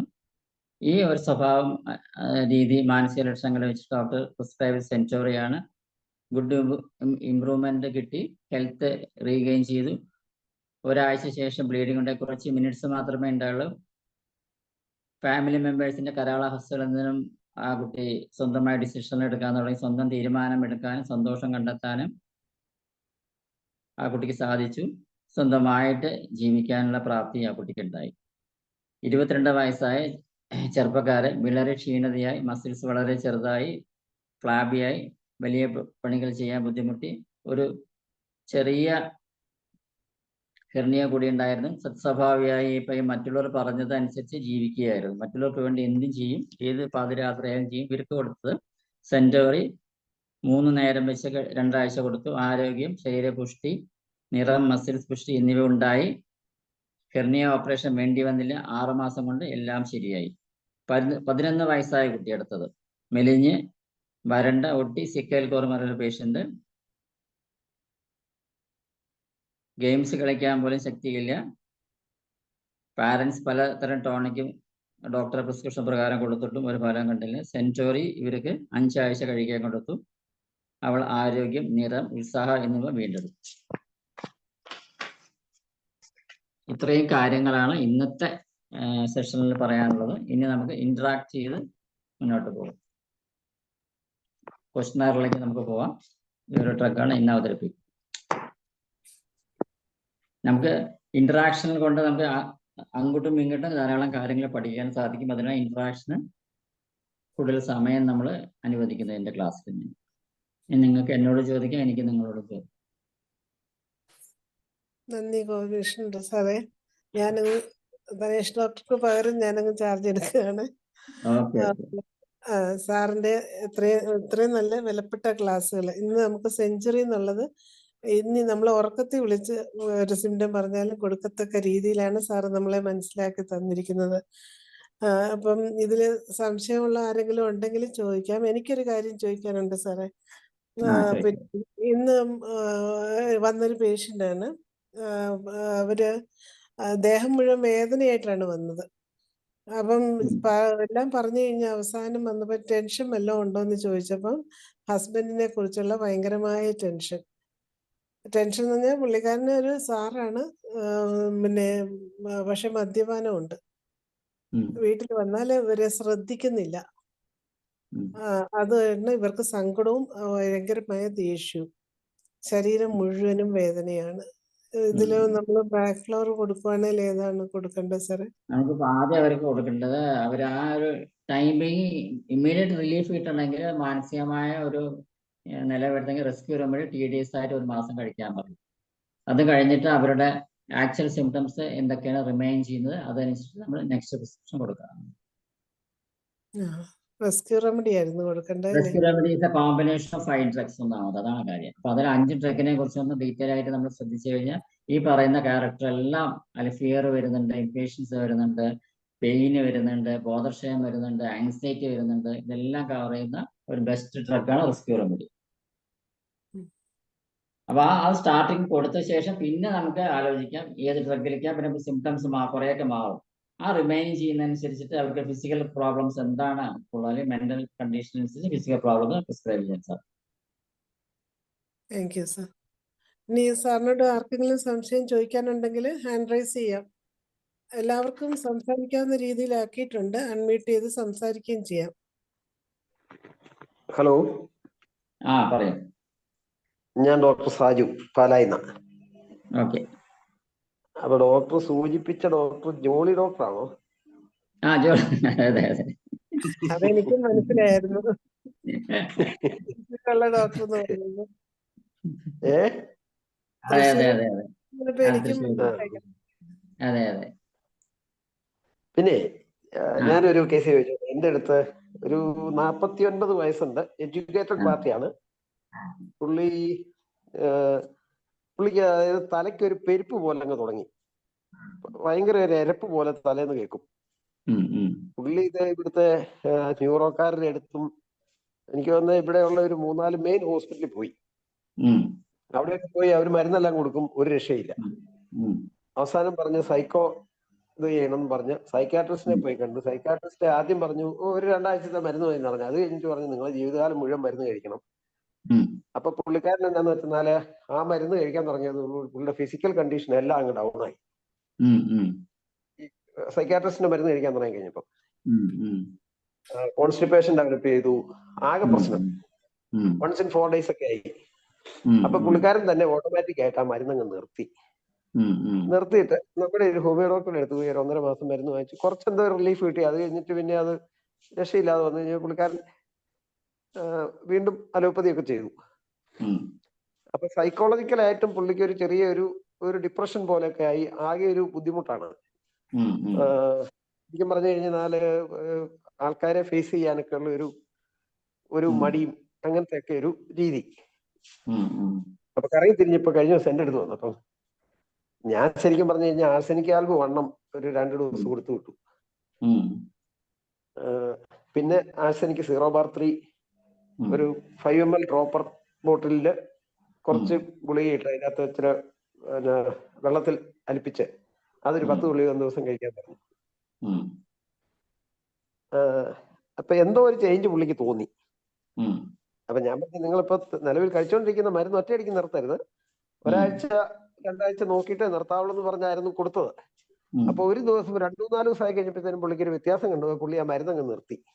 ഒരു ദിവസം നിർത്തി, പക്ഷെ ഉറക്കമില്ല. ആ മരുന്ന് കഴിച്ചില്ലെങ്കിൽ ഉറങ്ങാൻ പറ്റില്ല. അപ്പൊ അങ്ങനെ ഇരിക്കുന്നു. അപ്പൊ അതിൻ്റെ അകത്ത് നമുക്ക് ഈ പറഞ്ഞ ബാച്ചുലർ റെമഡി ഏതായിരിക്കും കൊടുക്കാൻ സ്യൂട്ടബിൾ ആകാൻ സാധ്യതയുള്ളത്? അതിലിപ്പോ എന്താ വെച്ചാൽ ആദ്യം നമ്മളെ മറ്റേ ഇതിലിപ്പോ ആക്ച്വൽ സിംറ്റംസ് ഡെവലപ്പ് ചെയ്ത്, കാരണം ഇപ്പൊ ഒരു അലോപ്പതി ഒക്കെ കഴിച്ച ഒരു അവയിൽ പരുവത്തിലാണ് കേസ്. അപ്പൊ നമുക്ക് വെച്ചാൽ ആദ്യം ഇയാൾക്ക് നല്ലൊരു ഉറക്കം കിട്ടാനായിട്ട് നമുക്ക് ഒരു റെസ്ക്യൂ റെമഡി സ്റ്റാർട്ട് ചെയ്യും. ആദ്യം റെസ്ക്യൂ റെമഡി 3 നേരം കഴിക്കുക, കിടക്കാൻ നേരത്ത് പ്രത്യേകിച്ച് കഴിക്കുക. അതിന് കിടക്കാൻ നേരത്ത് അത് ഒരു 10 ഡ്രോപ്സ് എങ്കിലും ഒരു 1/4 കപ്പ് ഓഫ് വെള്ളത്തിൽ അലിയിച്ച് ഡെയിലി കഴിക്കാൻ പറ്റും. എന്തായാലും ഉറക്കം കിട്ടും. എന്നിട്ട് പിന്നെ അതിന്റെ ഫോളോ അപ്പ് നിങ്ങൾ എത്ര ദിവസമൊക്കെ കൊടുക്കുക, അത് കഴിഞ്ഞ് ഫോളോ അപ്പ് ചെയ്ത് നോക്കിയ ശേഷം നമുക്ക് ബാക്കി പറയാം. ആയിക്കോട്ടെ, ഞാൻ വിളിച്ചോളാം. അതിൽ നമുക്കെന്ന് വെച്ചാൽ crab apple, walnut, link break, അങ്ങനത്തെ കുറെ ഡ്രഗ്സ് ഒക്കെ ഒരു ക്ലീൻസിംഗ് റെമഡി, പിന്നെ മൈൻഡിന് എന്താ പ്രോബ്ലം, അങ്ങനെ അനുസരിച്ച് നമുക്ക് പ്രിസ്ക്രിപ്ഷൻ വേരി ചെയ്താണ്. നമ്മള് പെട്ടെന്ന് മരുന്ന് ചേഞ്ച് ചെയ്യേണ്ട കാര്യം. അപ്പൊ ഞാൻ ഇപ്പൊ ഈ കുറെ കേസ് ഹിസ്റ്ററി ആഴ്ചയിലൊക്കെ കണ്ടത് 3 months, 2 months, 1 month ഒക്കെ സെയിം ഡ്രഗിലാണ്, ലോങ് ടേമിലാണ് എല്ലാം ക്യൂർ കണ്ടിരിക്കുന്നത്. അപ്പൊ ആ മെത്തേഡിലേക്ക് നമ്മൾ വരണം. അൺലെസ് ഒരു അക്യൂട്ട് സിറ്റുവേഷനിലേക്ക് വരെങ്കിൽ മാത്രമേ നമുക്ക് പ്രിസ്ക്രിപ്ഷൻ ചേഞ്ച് ചെയ്യേണ്ട കാര്യമുള്ളൂ. അല്ല, ഈ റെസ്ക്യൂ റെമഡി ദിവസം 3 നേരം 10 ഡ്രോപ്സ് വീതം തന്നെ കൊടുക്കണോ? അല്ല, കടക്കാൻ നേരത്ത് മാത്രം 10 ഡ്രോപ്സ് മതി, ബാക്കിയൊക്കെ പിന്നെ പിൽസ് മതി. ശരിക്കും പറഞ്ഞാൽ കടക്കാൻ നേരത്ത് ഉറക്കം കിട്ടാനായിട്ട് 10 ഡ്രോപ്സ് കഴിക്കാൻ പറയാം, ബാക്കി പിൽസ് കൊടുത്താൽ മതി 2 നേരത്തെ. ആയിക്കോട്ടെ. Okay, thank you.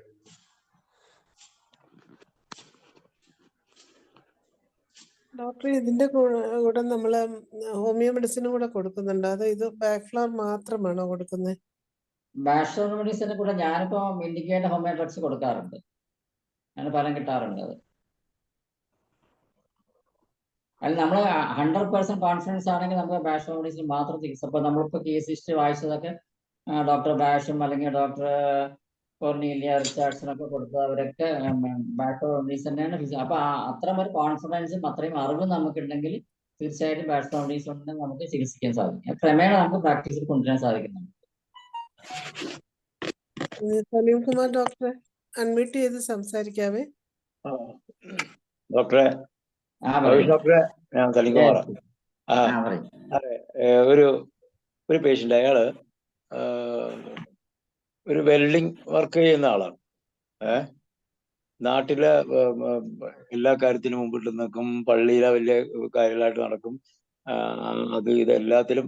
പക്ഷെ പുള്ളിക്ക് പണിക്ക് പോകാൻ അത്രയ്ക്ക് ഒരു താല്പര്യമൊന്നുമില്ല. എന്നാൽ എല്ലാ കമ്മിറ്റിയിലും മുമ്പിൽ നിൽക്കും, അതിൻ്റെയൊക്കെ പ്രസിഡന്റ് ആവും, അത് ഇത് അതിലൊക്കെ ആത്മാർത്ഥമായിട്ട് നിൽക്കും.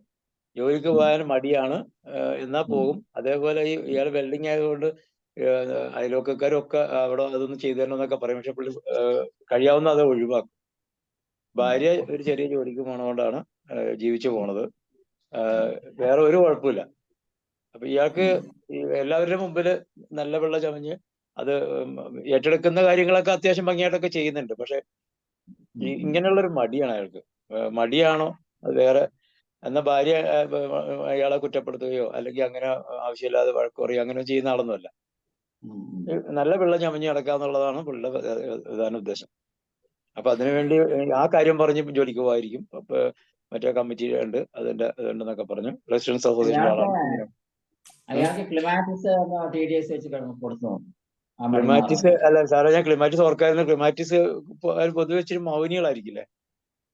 മൗനി ആണെങ്കിലും ഈ ഒരു മടി മാറാനായിട്ട് ഉറക്കം തൂങ്ങി അല്ലെങ്കിൽ നടക്കുന്ന അല്ലെങ്കിൽ അവനവന്റെ ഉത്തരവാദിത്തം ഒന്ന് ഒഴിഞ്ഞു മാറുന്ന ഒരു സ്വഭാവം കൂടി അതിനുണ്ട്. ക്ലിമാറ്റിസ് കൊടുത്തിട്ട് ഒബ്സർവ് ചെയ്ത ശേഷം എന്നെ കോൺടാക്ട് ചെയ്യാൻ പറയാം. ഓക്കെ. പിന്നെ സാറേ, വേറെ ഒരു ഇൻഫർമേഷൻ പറഞ്ഞിട്ട്, നമ്മൾക്ക് ഇപ്പൊ ഇംപേഷ്യൻസ് എന്ന് പറഞ്ഞ ആ മരുന്നിന്റെ പേര് ഒരു പ്രശ്നം ഉണ്ടാക്കാറുണ്ടല്ലോ. അത് ഞാനത് എവിടെ വായിച്ചപ്പോ ശരിക്കും അതിന്റെ നമ്മുടെ ഇംപാർട്ടിയൻസ് എന്നാണ് പറയുന്നത്. ഇംപാർട്ടിയൻസ് എന്നാണ്, ടീന്ന് തന്നെ ഉച്ചരിക്കണമെന്നാണ് പറയുന്നത്. ഇംപാർട്ടിയൻസ് എന്നാ പറയുന്നത്. നമ്മളൊക്കെ ശരിക്കും പറഞ്ഞാല് നമ്മള് അങ്ങനെ ഞാൻ അന്ന് വരെ അങ്ങനെ വിചാരിച്ചിരുന്നത് ഇംപാഷ്യൻസ് എന്നാണ്. പക്ഷെ ഇതിങ്ങനെ കഴിഞ്ഞ ദിവസം ഞാൻ വായിച്ച് കേട്ടപ്പോഴാണ് ഇമ്പാർട്ടിയൻസ് പറയണമെന്ന് പറഞ്ഞത്. പിന്നെ ഒരു കാര്യം ഇപ്പൊ ഇതിലിപ്പോ സാജു ഡോക്ടർ പറഞ്ഞില്ലേ, അതിനകത്തൊരു ചെറിയൊരു പ്രശ്നമുണ്ട് സാറേ. അതായത് ഈ ആന്റി ഡിപ്രസന്റ് മെഡിസിൻസ് കഴിച്ചുകൊണ്ടിരിക്കുന്ന ആളുകള് ഒരു കാരണവശാലും പെട്ടെന്ന് പിൻവലിക്കാൻ അവര് അനുവദിക്കരുത്. അതിനെന്താ ചെയ്യാന്ന് വെച്ചാൽ നമ്മളിപ്പോ ഡെയിലി കഴിക്കുകയാണെങ്കിൽ അതിനെ ഹാഫ് ആക്കണം, അല്ലെങ്കിൽ ആൾട്ടർനേറ്റ് ചെയ്യാക്കണം, അങ്ങനെ പ്രകാരം വിഡ്രോയിലേക്ക് കൊണ്ടുവരാം. അങ്ങനെ ചെയ്യേണ്ടത്. അല്ലെങ്കിൽ എന്താ പ്രശ്നം എന്ന് വെച്ച് കഴിഞ്ഞാല് പേഷ്യന്റ് സൂയിസൈഡ് ചെയ്യും. ഭയങ്കരമായ സൂയിസൈഡ് ഇമ്പൾസ് ഉണ്ടാവും. നമ്മൾ ഒരിക്കലും അലോപ്പതി ചികിത്സയിലുള്ള കേസുകൾക്ക് 100% നിർത്താൻ സമ്മതിക്കില്ല, പറ്റില്ല. പ്രത്യേകിച്ച് അത് സാറേ ഈ ആന്റി ഡിപ്രസന്റ് പ്രത്യേകിച്ച് സൂയിസൈഡ് ഇമ്പൾസ് ഉണ്ടാക്കും ഒഴിവാക്കിയാൽ. അതെ അതെ അതെ. അയാൾ പോലും അറിയാതെ അയാളെ കൂടെ ആത്മഹത്യ ചെയ്യിക്കും. അതാണ്. Okay sir, okay sir, thank you sir. ഞാൻ നോക്കാം. നന്ദി സലീം ഡോക്ടറെ. ചാറ്റ് ബോക്സിൽ ഒരു ചോദ്യമുണ്ട്. ഡോക്ടർ ദീപ, മൊബൈൽ അഡിക്ഷൻ ഉള്ള കുട്ടികൾക്ക് ഏത് മരുന്നായിരിക്കും നല്ലത്? വാൾനട്ട് ലിങ്ക് ബ്രേക്കർ എന്നാണ് അതിന്റെ ഇൻഡിക്കേഷൻ തന്നെ. നമുക്ക് എന്തെങ്കിലും ഒരു ഹാബിറ്റ് ഫോർമേഷൻ ഉണ്ടെങ്കിൽ അതിനെ ബ്രേക്ക് ചെയ്യാനായിട്ട് വാൾനട്ട് ഉപയോഗിക്കാം. TDS ആയിട്ട് കഴിക്കാം.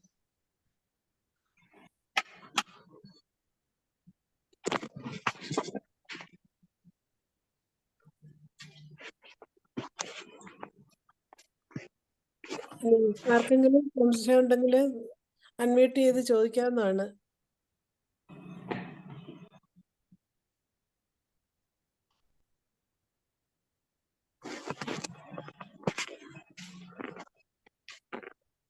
നമ്മളല്ലാതെ റെസ്ക്യൂ റെമഡി നമ്മുടെ കയ്യിൽ എപ്പോഴും വീട്ടിലെ ഒരു കൈയെത്തണ ദൂരത്ത് വെച്ച് ജീവിതം നമ്മൾ മുന്നോട്ട് കൊണ്ടുപോകും. എപ്പോഴാണ് അതിന്റെ ആവശ്യം വരിക വീട്ടിലെ നമ്മൾ ഓരോ കാര്യങ്ങൾക്കും പറയാൻ പറ്റില്ല. വീട്ടിലെ ഏജ്ഡ് പാരന്റ്സ് ഉണ്ടെങ്കിൽ അവർക്കൊരു അക്യൂട്ട് ചെസ്റ്റ് പെയിൻ വരികയാണെങ്കിൽ ഫ്രീക്വന്റ് ഡോസസ് കൊടുത്ത് അവർ ഡോക്ടറെ കൊണ്ടുവന്ന് വരെ അവരെ ലൈഫ് സേവ് ചെയ്യാൻ സാധിക്കും. എക്സാമിനേഷൻ ടൈമിൽ കുട്ടികൾക്ക് കോൺഫിഡൻസോടെ എക്സാമിനേഷൻ എഴുതാൻ ഈ റെസ്ക്യൂ റെമഡി ഹെൽപ്പ് ചെയ്യും. ഏതെങ്കിലും ഒരു മരണ വീട്ടിലുള്ള ആൾക്കാർക്ക് നമ്മൾ കൊടുക്കുകയാണെങ്കിൽ അവരെ നോർമൽ ലൈഫിലേക്ക് പെട്ടെന്ന് നമുക്ക് കൊണ്ടുവരാൻ സാധിക്കും. കിടപ്പ് രോഗികൾ ഉണ്ടെങ്കിൽ അവർക്ക് കൊടുത്തു നോക്കുക. തീർച്ചയായിട്ടും അവര് റിലീഫ് അല്ലെങ്കിൽ അവരെ റിക്കവറി പീരീഡ് വളരെയധികം സ്പീഡപ്പ് ചെയ്യാൻ പറ്റും. ശരിക്കും പറയാം, മാസങ്ങളോളം കിടക്കുന്ന രോഗിയാണെങ്കിൽ റെസ്ക്യൂ റെമഡി കഴിച്ചു കഴിഞ്ഞാൽ അവർക്ക് ജീവിക്കുന്ന ആഗ്രഹം നിന്ന് അവരെ ഫിസിക്കൽ ഇമ്പ്രൂവ്മെന്റ് ധാരാളം വരും. അങ്ങനെ പല കാര്യങ്ങൾക്കും റെസ്ക്യൂ റെമഡി നമുക്ക് നമ്മുടെ പേഷ്യൻസിനും അല്ലെങ്കിൽ നമുക്ക് അറിയുന്നവർക്ക് കൊടുക്കാൻ സാധിക്കും. ശരിക്കും പറഞ്ഞാൽ വളരെയധികം ലൈഫിൽ നമുക്ക് യൂസ് ചെയ്യാൻ പറ്റുന്ന ഡ്രഗാണ് റെസ്ക്യൂ റെമഡി. അത് നിങ്ങൾ എല്ലാവരും ജീവിതത്തിൽ ഉപയോഗിച്ച് നോക്കിക്കോളൂ. മിനിമം ഒരു 5 കാര്യങ്ങൾക്കെങ്കിലും നമുക്കത് ഡെയിലി പ്രാക്ടീസിൽ ഉപയോഗിക്കാൻ സാധിക്കുന്നതാണ്. എന്ത് എമർജൻസി വരുമ്പോഴും നമ്മൾ റെസ്ക്യൂ റെമഡി ട്രൈ ചെയ്ത് നോക്കാം. നമുക്ക് നമ്മുടെ മൂഡ് സ്വിങ്സ് വരെ നമുക്ക് ഇമ്പ്രൂവ് ചെയ്യാൻ സാധിക്കും. നമുക്ക് ശരിക്കും പറഞ്ഞാൽ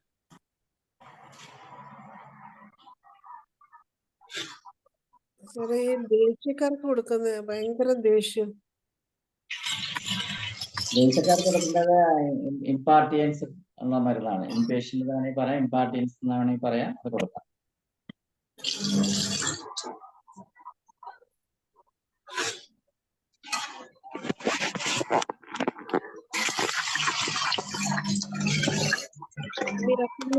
എന്തെങ്കിലും ചോദിക്കാനുണ്ടെങ്കിൽ അൺമ്യൂട്ട് ചെയ്ത് സംസാരിക്കാം.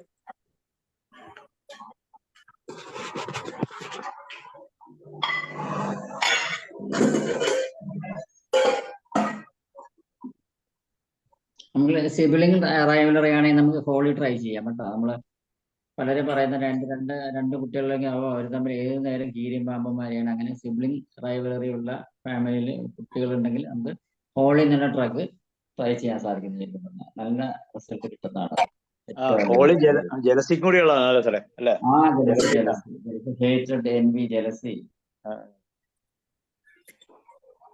ഇപ്പൊ നമുക്ക് ഭർത്താവിന് മറ്റുള്ളവരുമായിട്ട് സംസാരിക്കുന്നതില് ഭയങ്കരമായ സംശയവും അതുപോലെ അതുകൊണ്ട് ഭർത്താവിനോട് ദേഷ്യവും അങ്ങനെയുള്ളവർക്ക് ഈ ഹോളി കൊടുക്കാൻ പറ്റുമോ സാർ? ഹോളി കൊടുക്കാം. അപ്പൊ അതുപോലെ കേസുമാരുള്ളതിന് ഹോളി ട്രൈ ചെയ്യാം.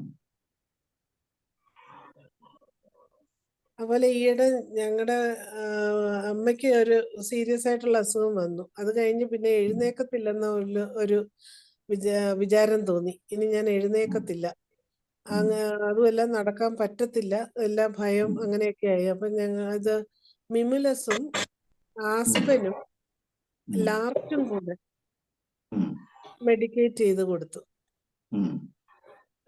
ഒരു 2-3 ദിവസം കൊണ്ട് ആൾ എഴുന്നേറ്റു, വാക്കർ പിടിച്ച് നടന്നു. പെട്ടെന്ന് തന്നെ ഇമ്പ്രൂവ്. അതിലെന്താ വെച്ചാല് മിമുലസ് ആസ്പനും ചെറിയ ഡിഫറൻസ് ഉണ്ട് ശരിക്കും പറഞ്ഞാൽ. ഒന്നും എഴുന്നേക്കുന്നില്ല എന്നുള്ള റീസൺ ഉണ്ട് ഒരു ഫിയർ. അപ്പൊ അത് കറക്റ്റ് മരുന്ന് മിമുലസിന് ആസ്പന്റെ ആവശ്യം അവിടെ വരുന്നില്ല. ആസ്പൻ അൺനോൺ ഫിയർ കറക്റ്റ് കൂടെ വരുന്നു, അതുകൊണ്ട് പ്രിസ്ക്രൈബ് ചെയ്യാന്ന് മാത്രമേ ഉള്ളൂ. ഫിക്സഡ് ഫിയേഴ്സിന് എഴുന്നേക്കില്ല, അവർക്ക് റീസൺ ഉണ്ടല്ലോ. അപ്പൊ അതിന് കറക്റ്റ് ആയിരുന്നു. ലാസ്റ്റിൽ കോൺഫിഡൻസ് ബിൽഡ് ചെയ്യാൻ അത് രണ്ട് കറക്റ്റ് ഉണ്ട്. അതെ അതെ അതെ. നമുക്ക് ഒറ്റയ്ക്ക് രാത്രി കിടക്കാൻ പേടിയുള്ള കുട്ടികളൊക്കെ ആണെങ്കിൽ നമുക്ക് ഫിക്സഡ് ഫിയർ ആണ് അവർക്കുള്ളത്. ഡാർക്ക്നെസ്സിനെ പേടി. അവർക്ക് മിമുലസ് വളരെയേറെ ഹെൽപ്ഫുൾ ചെയ്യും ശരിക്കും പറഞ്ഞാൽ. ഒരു പ്രായം കഴിഞ്ഞാൽ നമ്മൾ കുട്ടികളെ മാറ്റി കിടത്തേണ്ട ഒരു ടൈം പേടിച്ചിട്ട് കിടക്കുകയാണെങ്കിൽ നമ്മൾ അവരറിയാണ്ട് അറിഞ്ഞിട്ട് ഈ മിമുലസ് ട്രൈ ചെയ്ത് നോക്കും. അവർക്ക് ആ പേടി മാറി സ്വന്തം കിടക്കാനായിട്ടുള്ള കോൺഫിഡൻസ് ബിൽഡ് ചെയ്യാൻ സാധിക്കും.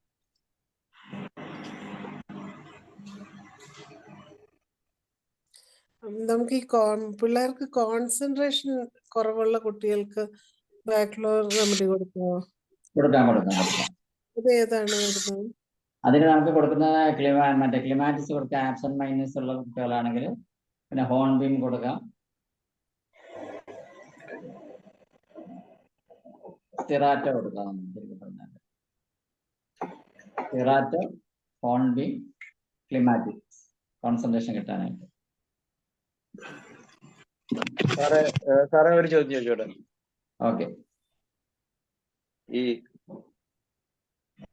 നമ്മള് ക്രോണിക് കേസുകള് കുറെ കാലമായിട്ട് പലയിടത്തും കറങ്ങി നടന്നിരുന്ന ഒരു കേസ് നമ്മളെ അടുത്തേക്ക് വരുമ്പോ ആ കേസിൽ ക്ലാരിറ്റി ഉണ്ടാവാനായിട്ട് ഉള്ള ഹോമിയോപ്പതി ഫ്ലവർ മെഡിസിനോ അല്ലെങ്കിൽ അതിലൊരു തൽക്കാലത്തേക്ക് റിലീഫ് കിട്ടും ആ രീതിയിൽ ഏതൊക്കെ ഉണ്ടെന്ന് പറഞ്ഞു. ഓർമ്മ ശരിയാണെങ്കിൽ if ever a case suggested it needs many remedies, or if ever a case does not respond to treatment, give either holy or wild oat. Holy or wild oat അല്ലേ? വൈൽഡ് ഓട്ട് ഓർ ഹോളി കൊടുത്തു കഴിഞ്ഞാൽ നമുക്ക് ഇത്തരം രോഗികളുടെ ഒരു clear picture കിട്ടും നമുക്ക്. അല്ലെങ്കിൽ കുറെ കൂടി ഇമ്പ്രൂവ്മെന്റിലേക്ക് കൊണ്ടുവരാൻ സാധിക്കും. അതൊക്കെ പണ്ട് വായിച്ച ഓർമ്മയിൽ ഞാൻ ബുക്ക് എടുത്തതും കൂടെ ക്ലാരിഫൈ ചെയ്തിട്ടാ പറയുന്നത്. ഓക്കെ. അതെ, സാറിനേക്കാൾ ഇളതാണെങ്കിൽ ഞങ്ങളെക്കാൾ ഓർമ്മശാലുണ്ട്. അല്ല, ഞാൻ വെച്ചാല് ഈ ക്ലാസ് എടുക്കാൻ ഇൻട്രസ്റ്റ് എടുക്കുന്നത് എനിക്കും കൂടിയിട്ട് ഇത് തലയിൽ നിൽക്കുമല്ലോ. അല്ലെങ്കിൽ ഇപ്പോഴത്തെ ജനറേഷൻ കമ്പ്യൂട്ടർ ഓൺ ചെയ്തിട്ട് കമ്പ്യൂട്ടറെ കൊണ്ട് പഠിച്ചിട്ട് കാര്യമില്ല. നമ്മുടെ തല കമ്പ്യൂട്ടറായിട്ട് മാറണം. കാരണം എന്റെ ഫാദറുടെയൊക്കെ ബുക്ക് എടുത്തു കഴിഞ്ഞാൽ അതിൽ മുഴുവൻ സൈഡിൽ ഇങ്ങനെ എഴുതി വെച്ചിരിക്കുക. അങ്ങനെ കണ്ടുപിടിച്ച ആളാണ് ശരിക്കും പറഞ്ഞാല്. അതിലാണ് നമ്മൾ കണ്ടത് ഒരു ഡ്രഗിന് ഗയാക്ക് എന്നുള്ള ഡ്രഗിന് it is equals 5 other remedies ഉണ്ട്. Guaiac 5 other homeopathy remedies equals guaiac എന്നാണ്. ആർക്കെങ്കിലും അറിയോ അത്? ബെൽഡോണ, എപ്പിസ്മെന്റിക്ക, അങ്ങനെ ഈക്വൽ ടു ഗയാക്ക് എന്നാണ്. ആ കെമിക്കൽ എക്സൈസ് അത് പറയുന്നുണ്ട്. ആരെങ്കിലും വായിച്ചു നോക്കിയിട്ടുണ്ടോ? അപ്പൊ നമുക്ക് വായനാശീലം ഇല്ലാത്തതിന്റെ ഒരു കുഴപ്പമാണോ പറയുന്നത് നമ്മള്?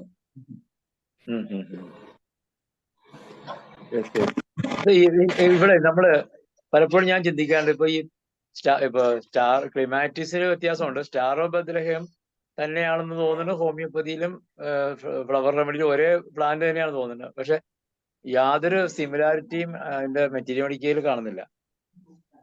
പക്ഷെ ക്ലിമാറ്റിസ് വ്യത്യാസമുണ്ട്. എന്നുവെച്ചാൽ പ്രിപ്പറേഷൻ മെത്തേഡ് വ്യത്യാസമില്ലേ? സ്റ്റാർ ഓഫ് ബത്ലഹേം ക്ലിമാറ്റിസ് ഏത് ഫ്ലവർ റെമഡിയായാലും അത് ശരിക്കും നമ്മള് പൊട്ടൻറ്റൈസേഷൻ അല്ലല്ലോ നടക്കുന്നത്. ശരിക്കും പറഞ്ഞാൽ അത് ആ ആൽക്കഹോൾ അല്ലെങ്കിൽ ബ്രാൻഡിയിൽ 24 hours വെച്ച് എക്സ്പോസർ ടു സണ്ണാണ് അതിന് കറക്റ്റ് മെത്തേഡ്. അതാണ് അതിന് ഡിഫറൻസ് വരുന്നത്. ഇത്ര ഡിഫറൻസ് വരുന്നതാണ്.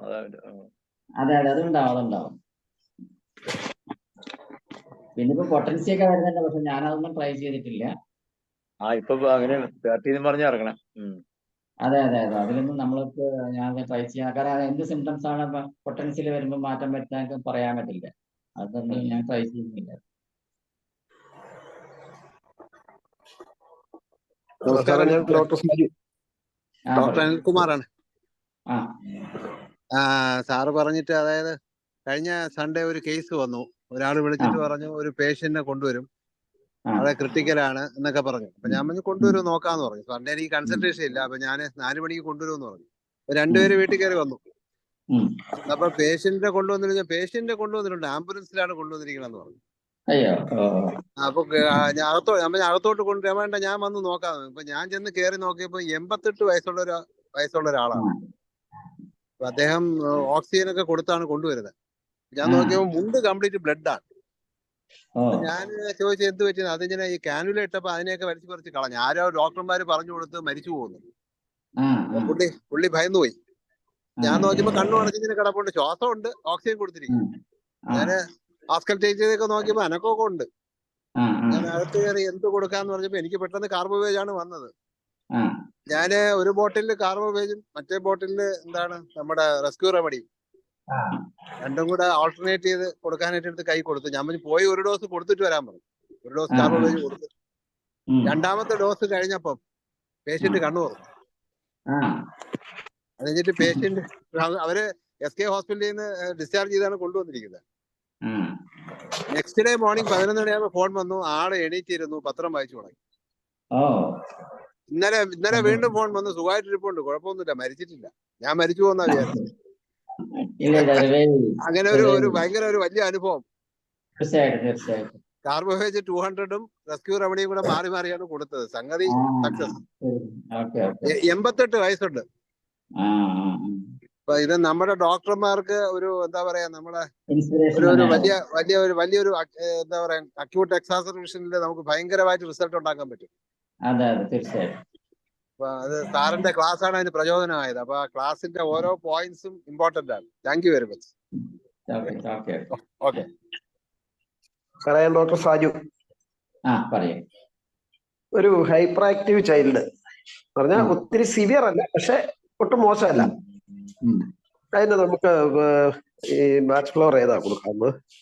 ബാച്ച് ഫ്ലോർ റെമഡീസ് നമുക്ക് ആദ്യമായിട്ട് പറയേണ്ടത് ഇമ്പാർട്ടിയൻസ് എന്നുള്ള മരുന്ന്, പിന്നെ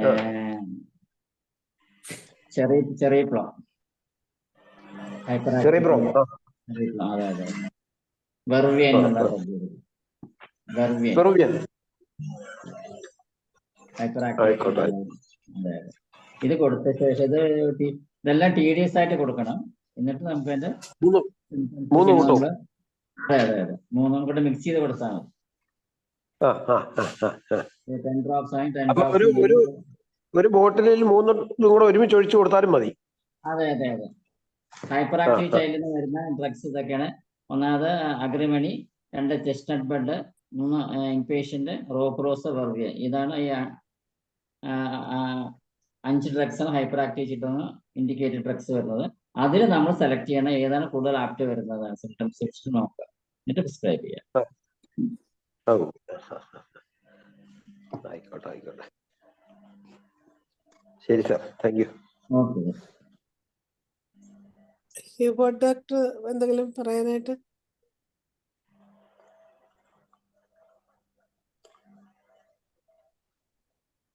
സാർ, ഒരു കേസ്, ഒരു 27 വയസ്സുള്ളൊരു പയ്യന്. അപ്പോൾ ആൾക്ക് ഫ്രീക്വൻ്റ് ആയിട്ട് ഇങ്ങനെ ഫിറ്റ്സ് വരുന്ന പയ്യനാണ്. അപ്പോൾ ആവശ്യമില്ലാത്ത സംസാരം പറയും. അതായത് അമ്മയുടെ അടുത്ത് ദേഷ്യം, അമ്മ കാരണമാണ് ഫിറ്റ്സ് വന്നത് എന്നൊക്കെ പറഞ്ഞു. അച്ഛൻ ഇപ്പം മരിച്ചു, കുറച്ച് നാളായിരുന്നാല ഒരു 7-8 വർഷമായി. അപ്പോൾ എന്തിനും ഏതിനും അമ്മയെ കുറ്റപ്പെടുത്തും. മറ്റുള്ളവരുടെ മുമ്പിൽ വെച്ച് അമ്മയെ അങ്ങ് മോശമായിട്ട് അല്ലെങ്കിൽ ഒരു കളിയാക്കുന്ന രീതിയിലൊക്കെ എപ്പോഴും സംസാരിക്കും. ഇപ്പോൾ ഫിറ്റ്സ് വരുന്നു, അലോപ്പതി മെഡിസിനാണ് കഴിക്കുന്നത്, കിംസിന്റെ ട്രീറ്റ്മെന്റ് ആണ്, കിംസിലെ. അപ്പോൾ അതിന് ഞാൻ പിന്നെ കേസ് എടുത്തെങ്കിലും എനിക്കത് ക്ലിയർ കട്ട് കിട്ടിയില്ല. പക്ഷെ ഞാൻ ആബ്സിന്തിന് 200 കൊടുത്തു, കാലിഫോസും കൊടുത്തായിരുന്നു. അത് കഴിയുമ്പോഴത്തേക്കും കുറെ വ്യത്യാസം ഉണ്ടായിരുന്നു. ദേഷ്യം വരുമ്പോൾ അത് കഴിക്കത്തില്ല. റെസ്ക്യൂ റെമഡി വേറെ എന്തെങ്കിലും കൊടുക്കാമോ ഈ സ്വഭാവം ഒന്ന് ശരിയാക്കാൻ? അവരൊക്കെ ഹോളി, ചെറിയ പ്ലം ഇംപേഷ്യൻസിന് 3 നേരം വെച്ച് കൊടുക്കും. ഏതൊക്കെയാ സാറേ? ഹോളി, ചെറിയ പ്ലം ഇംപേഷ്യൻസ്. ഓക്കെ സാർ, ഒരു സംശയം കൂടെ. നമുക്കത് പിന്നെ ഇന്ന് എന്തെങ്കിലും ചെയ്യാൻ പറ്റുമോ നമ്മുടെ ഫിറ്റ്സ് വരുന്നതിന്? ഫിറ്റ്സ് വരുന്നതിന് ഇതിൽ തന്നെ ഈ ഡ്രഗ് തന്നെ യൂസ്ഫുൾ ആണ്. ഈ ഡ്രഗ് തന്നെ ആ എമർജൻസി ആയിട്ട് റെസ്ക്യൂ റെമഡി കൊടുത്താൽ മതി. Okay okay, thank you sir, thank you.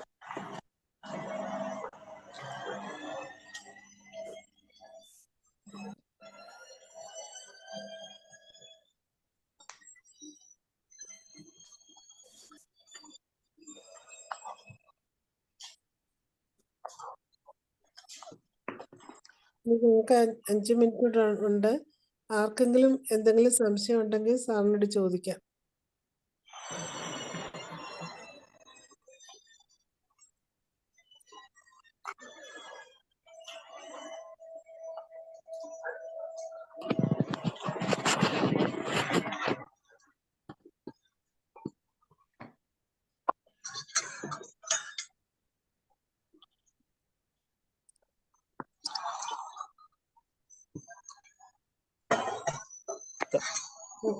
സാറേ, ആരും ചോദിക്കാനില്ലാത്തോണ്ട് ചോദിക്കുകയാണ്. ഈ നമ്മുടെ സെപ്പറേഷൻ ഇല്ലേ, വേർപാട്, അതായത് ഇപ്പൊ വീട്ടുകാര് നിൽക്കുന്നു, അല്ലെങ്കിൽ അങ്ങനെയുള്ളതിന് ഏറ്റവും ആപ്റ്റായിട്ടുള്ള മെഡിസിൻ ഏതാ?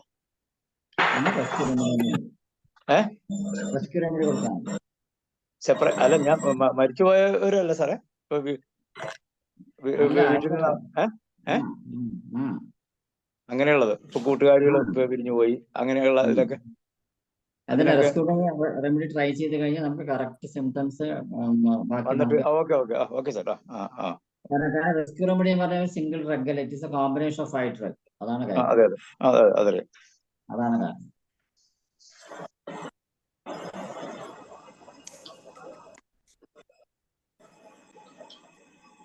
ഡോക്ടർ സ്മിത എന്തെങ്കിലും പറയാൻ ആഗ്രഹിക്കുന്നു?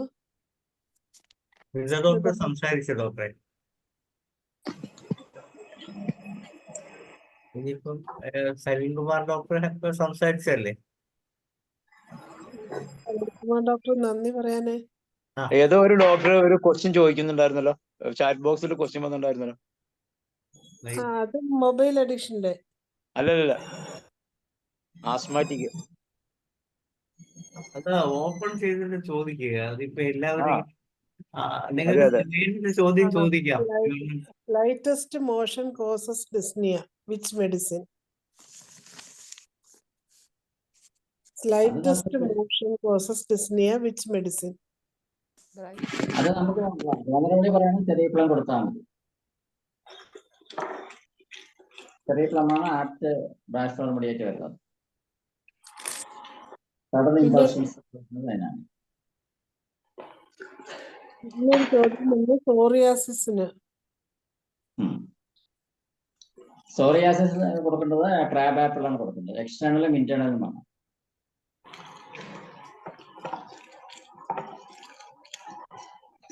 നാളെ നമ്മോടൊപ്പം എത്തുന്നത് നമ്മുടെ നമ്പൂതിരി സാറാണ്. അതാണ് നാളത്തേക്കുള്ള ഒരു അറിയിപ്പ്. ഇല്ല, നാളത്തേക്ക് എത്തുന്നത് പ്രീതി ഡോക്ടറാണ്.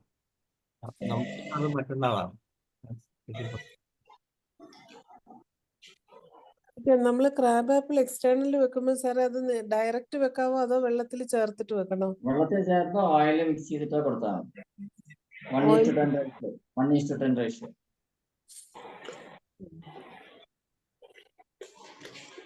സാറിന് നന്ദി പറയുന്നതിന് സലീംകുമാർ ഡോക്ടറെ ക്ഷണിക്കുകയാണ്.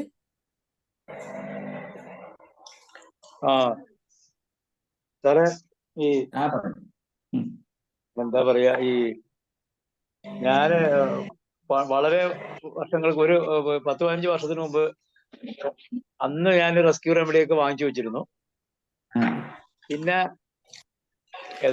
ഈ സാധനം 1-2 ദിവസം തൊട്ട് പിന്നെ ആ കാര്യമൊക്കെ വിട്ടുപോയി. ഫ്ലവർ റെമഡിയുടെ കണക്ഷൻ തന്നെ വിട്ടുപോയി. അത് അങ്ങനെ വായിച്ചു, അത് ബുക്കൊന്നും വാങ്ങിയിരുന്നില്ല. പിന്നീട് കുറച്ചു കാലത്തിന് ശേഷം, ഒരു 2-3-4 വർഷത്തിന് മുമ്പാണ് ഒരു ക്വാളിഫൈഡ് അല്ലെങ്കിലും നന്നായി ഇതിലൊക്കെ പ്രാക്ടീസ് ഉള്ള സുഗതൻ സാറുമായിട്ട് പരിചയപ്പെട്ടതും. സുഗതൻ സാറാണ് പിന്നെ നിങ്ങൾ തിരിച്ചു വിട്ടത്. അദ്ദേഹം വല്ലപ്പോഴും ക്ലാസ്സിൽ കൂടെ ഇതിനകത്തൊക്കെ വരാറുണ്ട്. പിന്നീട് ഞാൻ മറ്റേ കുറച്ചൊക്കെ വാങ്ങിച്ചു. അതിനുശേഷം ഒരു കാര്യം പറയാം, ഇത് വന്നതിന് ശേഷം കുറെ കൂടി എന്റെ പ്രാക്ടീസിലെ എണ്ണം കൂടുകയോ മാത്രമല്ല, കുറച്ചുകൂടി കോൺഫിഡൻസ് കൂടി. കാര്യം നമുക്ക് ഒന്നും ചെയ്യാനില്ലാത്ത അവസ്ഥ വരുമ്പോൾ ഈ റെസ്ക്യൂ റെമഡി പോലുള്ള റെമഡികൾ നമുക്ക് ഉണ്ട്. എന്നുള്ളതാണ് ഫ്ലവർ റെമഡീസിന് ഏറ്റവും വലിയ പ്രത്യേകത. അല്ലെങ്കിൽ നമുക്ക് ചില ഇതൊക്കെ വരുമ്പോൾ ഒന്നും ചെയ്യാനില്ല എന്നുള്ള അവസ്ഥ വരുമല്ലോ. അതൊരിക്കലും ഫ്ലവർ റെമഡി പഠിക്കുമ്പോൾ ഉണ്ടാവില്ല. അല്ല സാറേ, അതാണ് ഇതിന്റെ ഏറ്റവും വലിയ ഗുണം. ഇത് ക്രാബ് ആപ്പിള് ഇതുപോലെയുള്ള സാധനങ്ങള്, പിന്നെ വാൽനട്ട്, ഇതൊക്കെ നമ്മളെ പലപ്പോഴും ഇമ്പാറ്റിയൻസ്, ഇതൊക്കെ നമ്മളെ പല അപകടത്തിൽ നിന്ന് രക്ഷിച്ചു കളയും. കാരണം വെച്ചാല് അതെങ്കിലും കൊടുത്തു വിട്ട് കഴിഞ്ഞാൽ അതെങ്കിലും ചെന്ന് കൊണ്ടോളും. ഹോമിയോപ്പതിയില് ആയിരക്കണക്കിന് മരുന്നുകളെ മുമ്പിലുള്ളത്, അത് കറക്റ്റ് ഇതില്ലെങ്കിൽ ഇത് നമുക്ക് ഇത്, പക്ഷെ ഇത് എവിടെയെങ്കിലും ചെന്ന് കൊണ്ടുപോകും എന്നുള്ളതാണ് അതിന്റെ ഗുണം. അപ്പൊ അതുകൊണ്ട് അതില് ഇപ്പൊ ഈ സുഗതൻ സാറിൽ നിന്ന് തുടങ്ങി അത് ഇപ്പൊ ഗോപീഷ്ണ സാറിൽ എത്തിയപ്പോഴേക്കും എന്തോ ഇപ്പൊ എനിക്ക് കിട്ടേണ്ടതെല്ലാം കിട്ടിയ പോലത്തെ ഒരു തോന്നല്. അത് സാറാണത് കംപ്ലീറ്റ് ആക്കിയത്, അതിന് കോംപ്ലിമെന്റ് ചെയ്തത്. അപ്പൊ അത് എനിക്ക് മാത്രമായിരിക്കില്ല, IFPH എല്ലാവർക്കും അതുപോലെ പ്രയോജനപ്പെടുന്നുണ്ടാവും. ഏതായാലും IFPH തന്നെ നമ്മുടെ ഒരു വീണ് കിട്ടിയൊരു ഭാഗ്യമാണ്. ആ IFPH സാറിനെ പോലെയുള്ള ആൾക്കാർ അതിലേറെ ഞങ്ങളുടെ ഭാഗ്യമാണ്. ഏതായാലും ഇന്നത്തെ ക്ലാസ്സിൽ വന്നത് എനിക്ക് കുറച്ച് കഴിഞ്ഞിട്ട് കയറാൻ പറ്റിയത്. ഞാനപ്പോ ഇനി വീഡിയോ കണ്ടോളാം യൂട്യൂബില്. അപ്പൊ ഇന്ന് IFPHന്റെ പേരിൽ ഞാൻ നന്ദി പറയുന്നു എല്ലാവർക്കും വേണ്ടി. ഇനിയും സാറിന്റെ ക്ലാസ്സുകൾ വരട്ടെ. ഞങ്ങൾ അതിലൂടെ കൂടുതൽ ധന്യരാവട്ടെ. നന്ദി സാർ. ഞങ്ങൾക്ക് ഇനി ഓരോ ദിവസവും ഇന്ന് ഞങ്ങളെ സെഞ്ചുറി പഠിപ്പിച്ച പോലെ ഓരോ ദിവസവും ഇതുപോലെ ഓരോ മെഡിസിൻ ഞങ്ങളെ ഒന്ന് പഠിപ്പിക്കണം. ഇങ്ങനെ സാറ് ക്വസ്റ്റ്യൻ ആൻസേഴ്സിനും കൂടെ സമയം തന്നത് കൊണ്ട് ഒരുപാട് പേർക്കും പ്രയോജനം ചെയ്യുന്നുണ്ട്. മുന്നോട്ട് ഞങ്ങൾക്ക് കൂടുതൽ ധൈര്യം പകർന്നു തരണമെന്ന് ഒരിക്കൽ കൂടി അഭ്യർത്ഥിക്കുകയാണ്. സാർ വീണ്ടും ഞങ്ങൾക്ക് ക്ലാസ് എടുക്കാൻ വരണം. സാറിന് ഒരിക്കൽ കൂടി നന്ദി പറയുന്നു. IFHന്റെ പേരിലും എല്ലാവരുടെയും പേരിലും ഞാനും കൂടെ നന്ദി പറയുന്നു. വളരെ സന്തോഷമുണ്ട് സാറിനെ വീണ്ടും കാണാൻ സാധിച്ചതിൽ. അങ്ങനെ ഇന്നത്തെ ഈ സെക്ഷൻ അവസാനിപ്പിക്കുകയാണ്. 10 മണിയായി. അടുത്ത നാളെ കാണുന്നത് വരെ എല്ലാവർക്കും ശുഭരാത്രി. നന്ദി സാർ.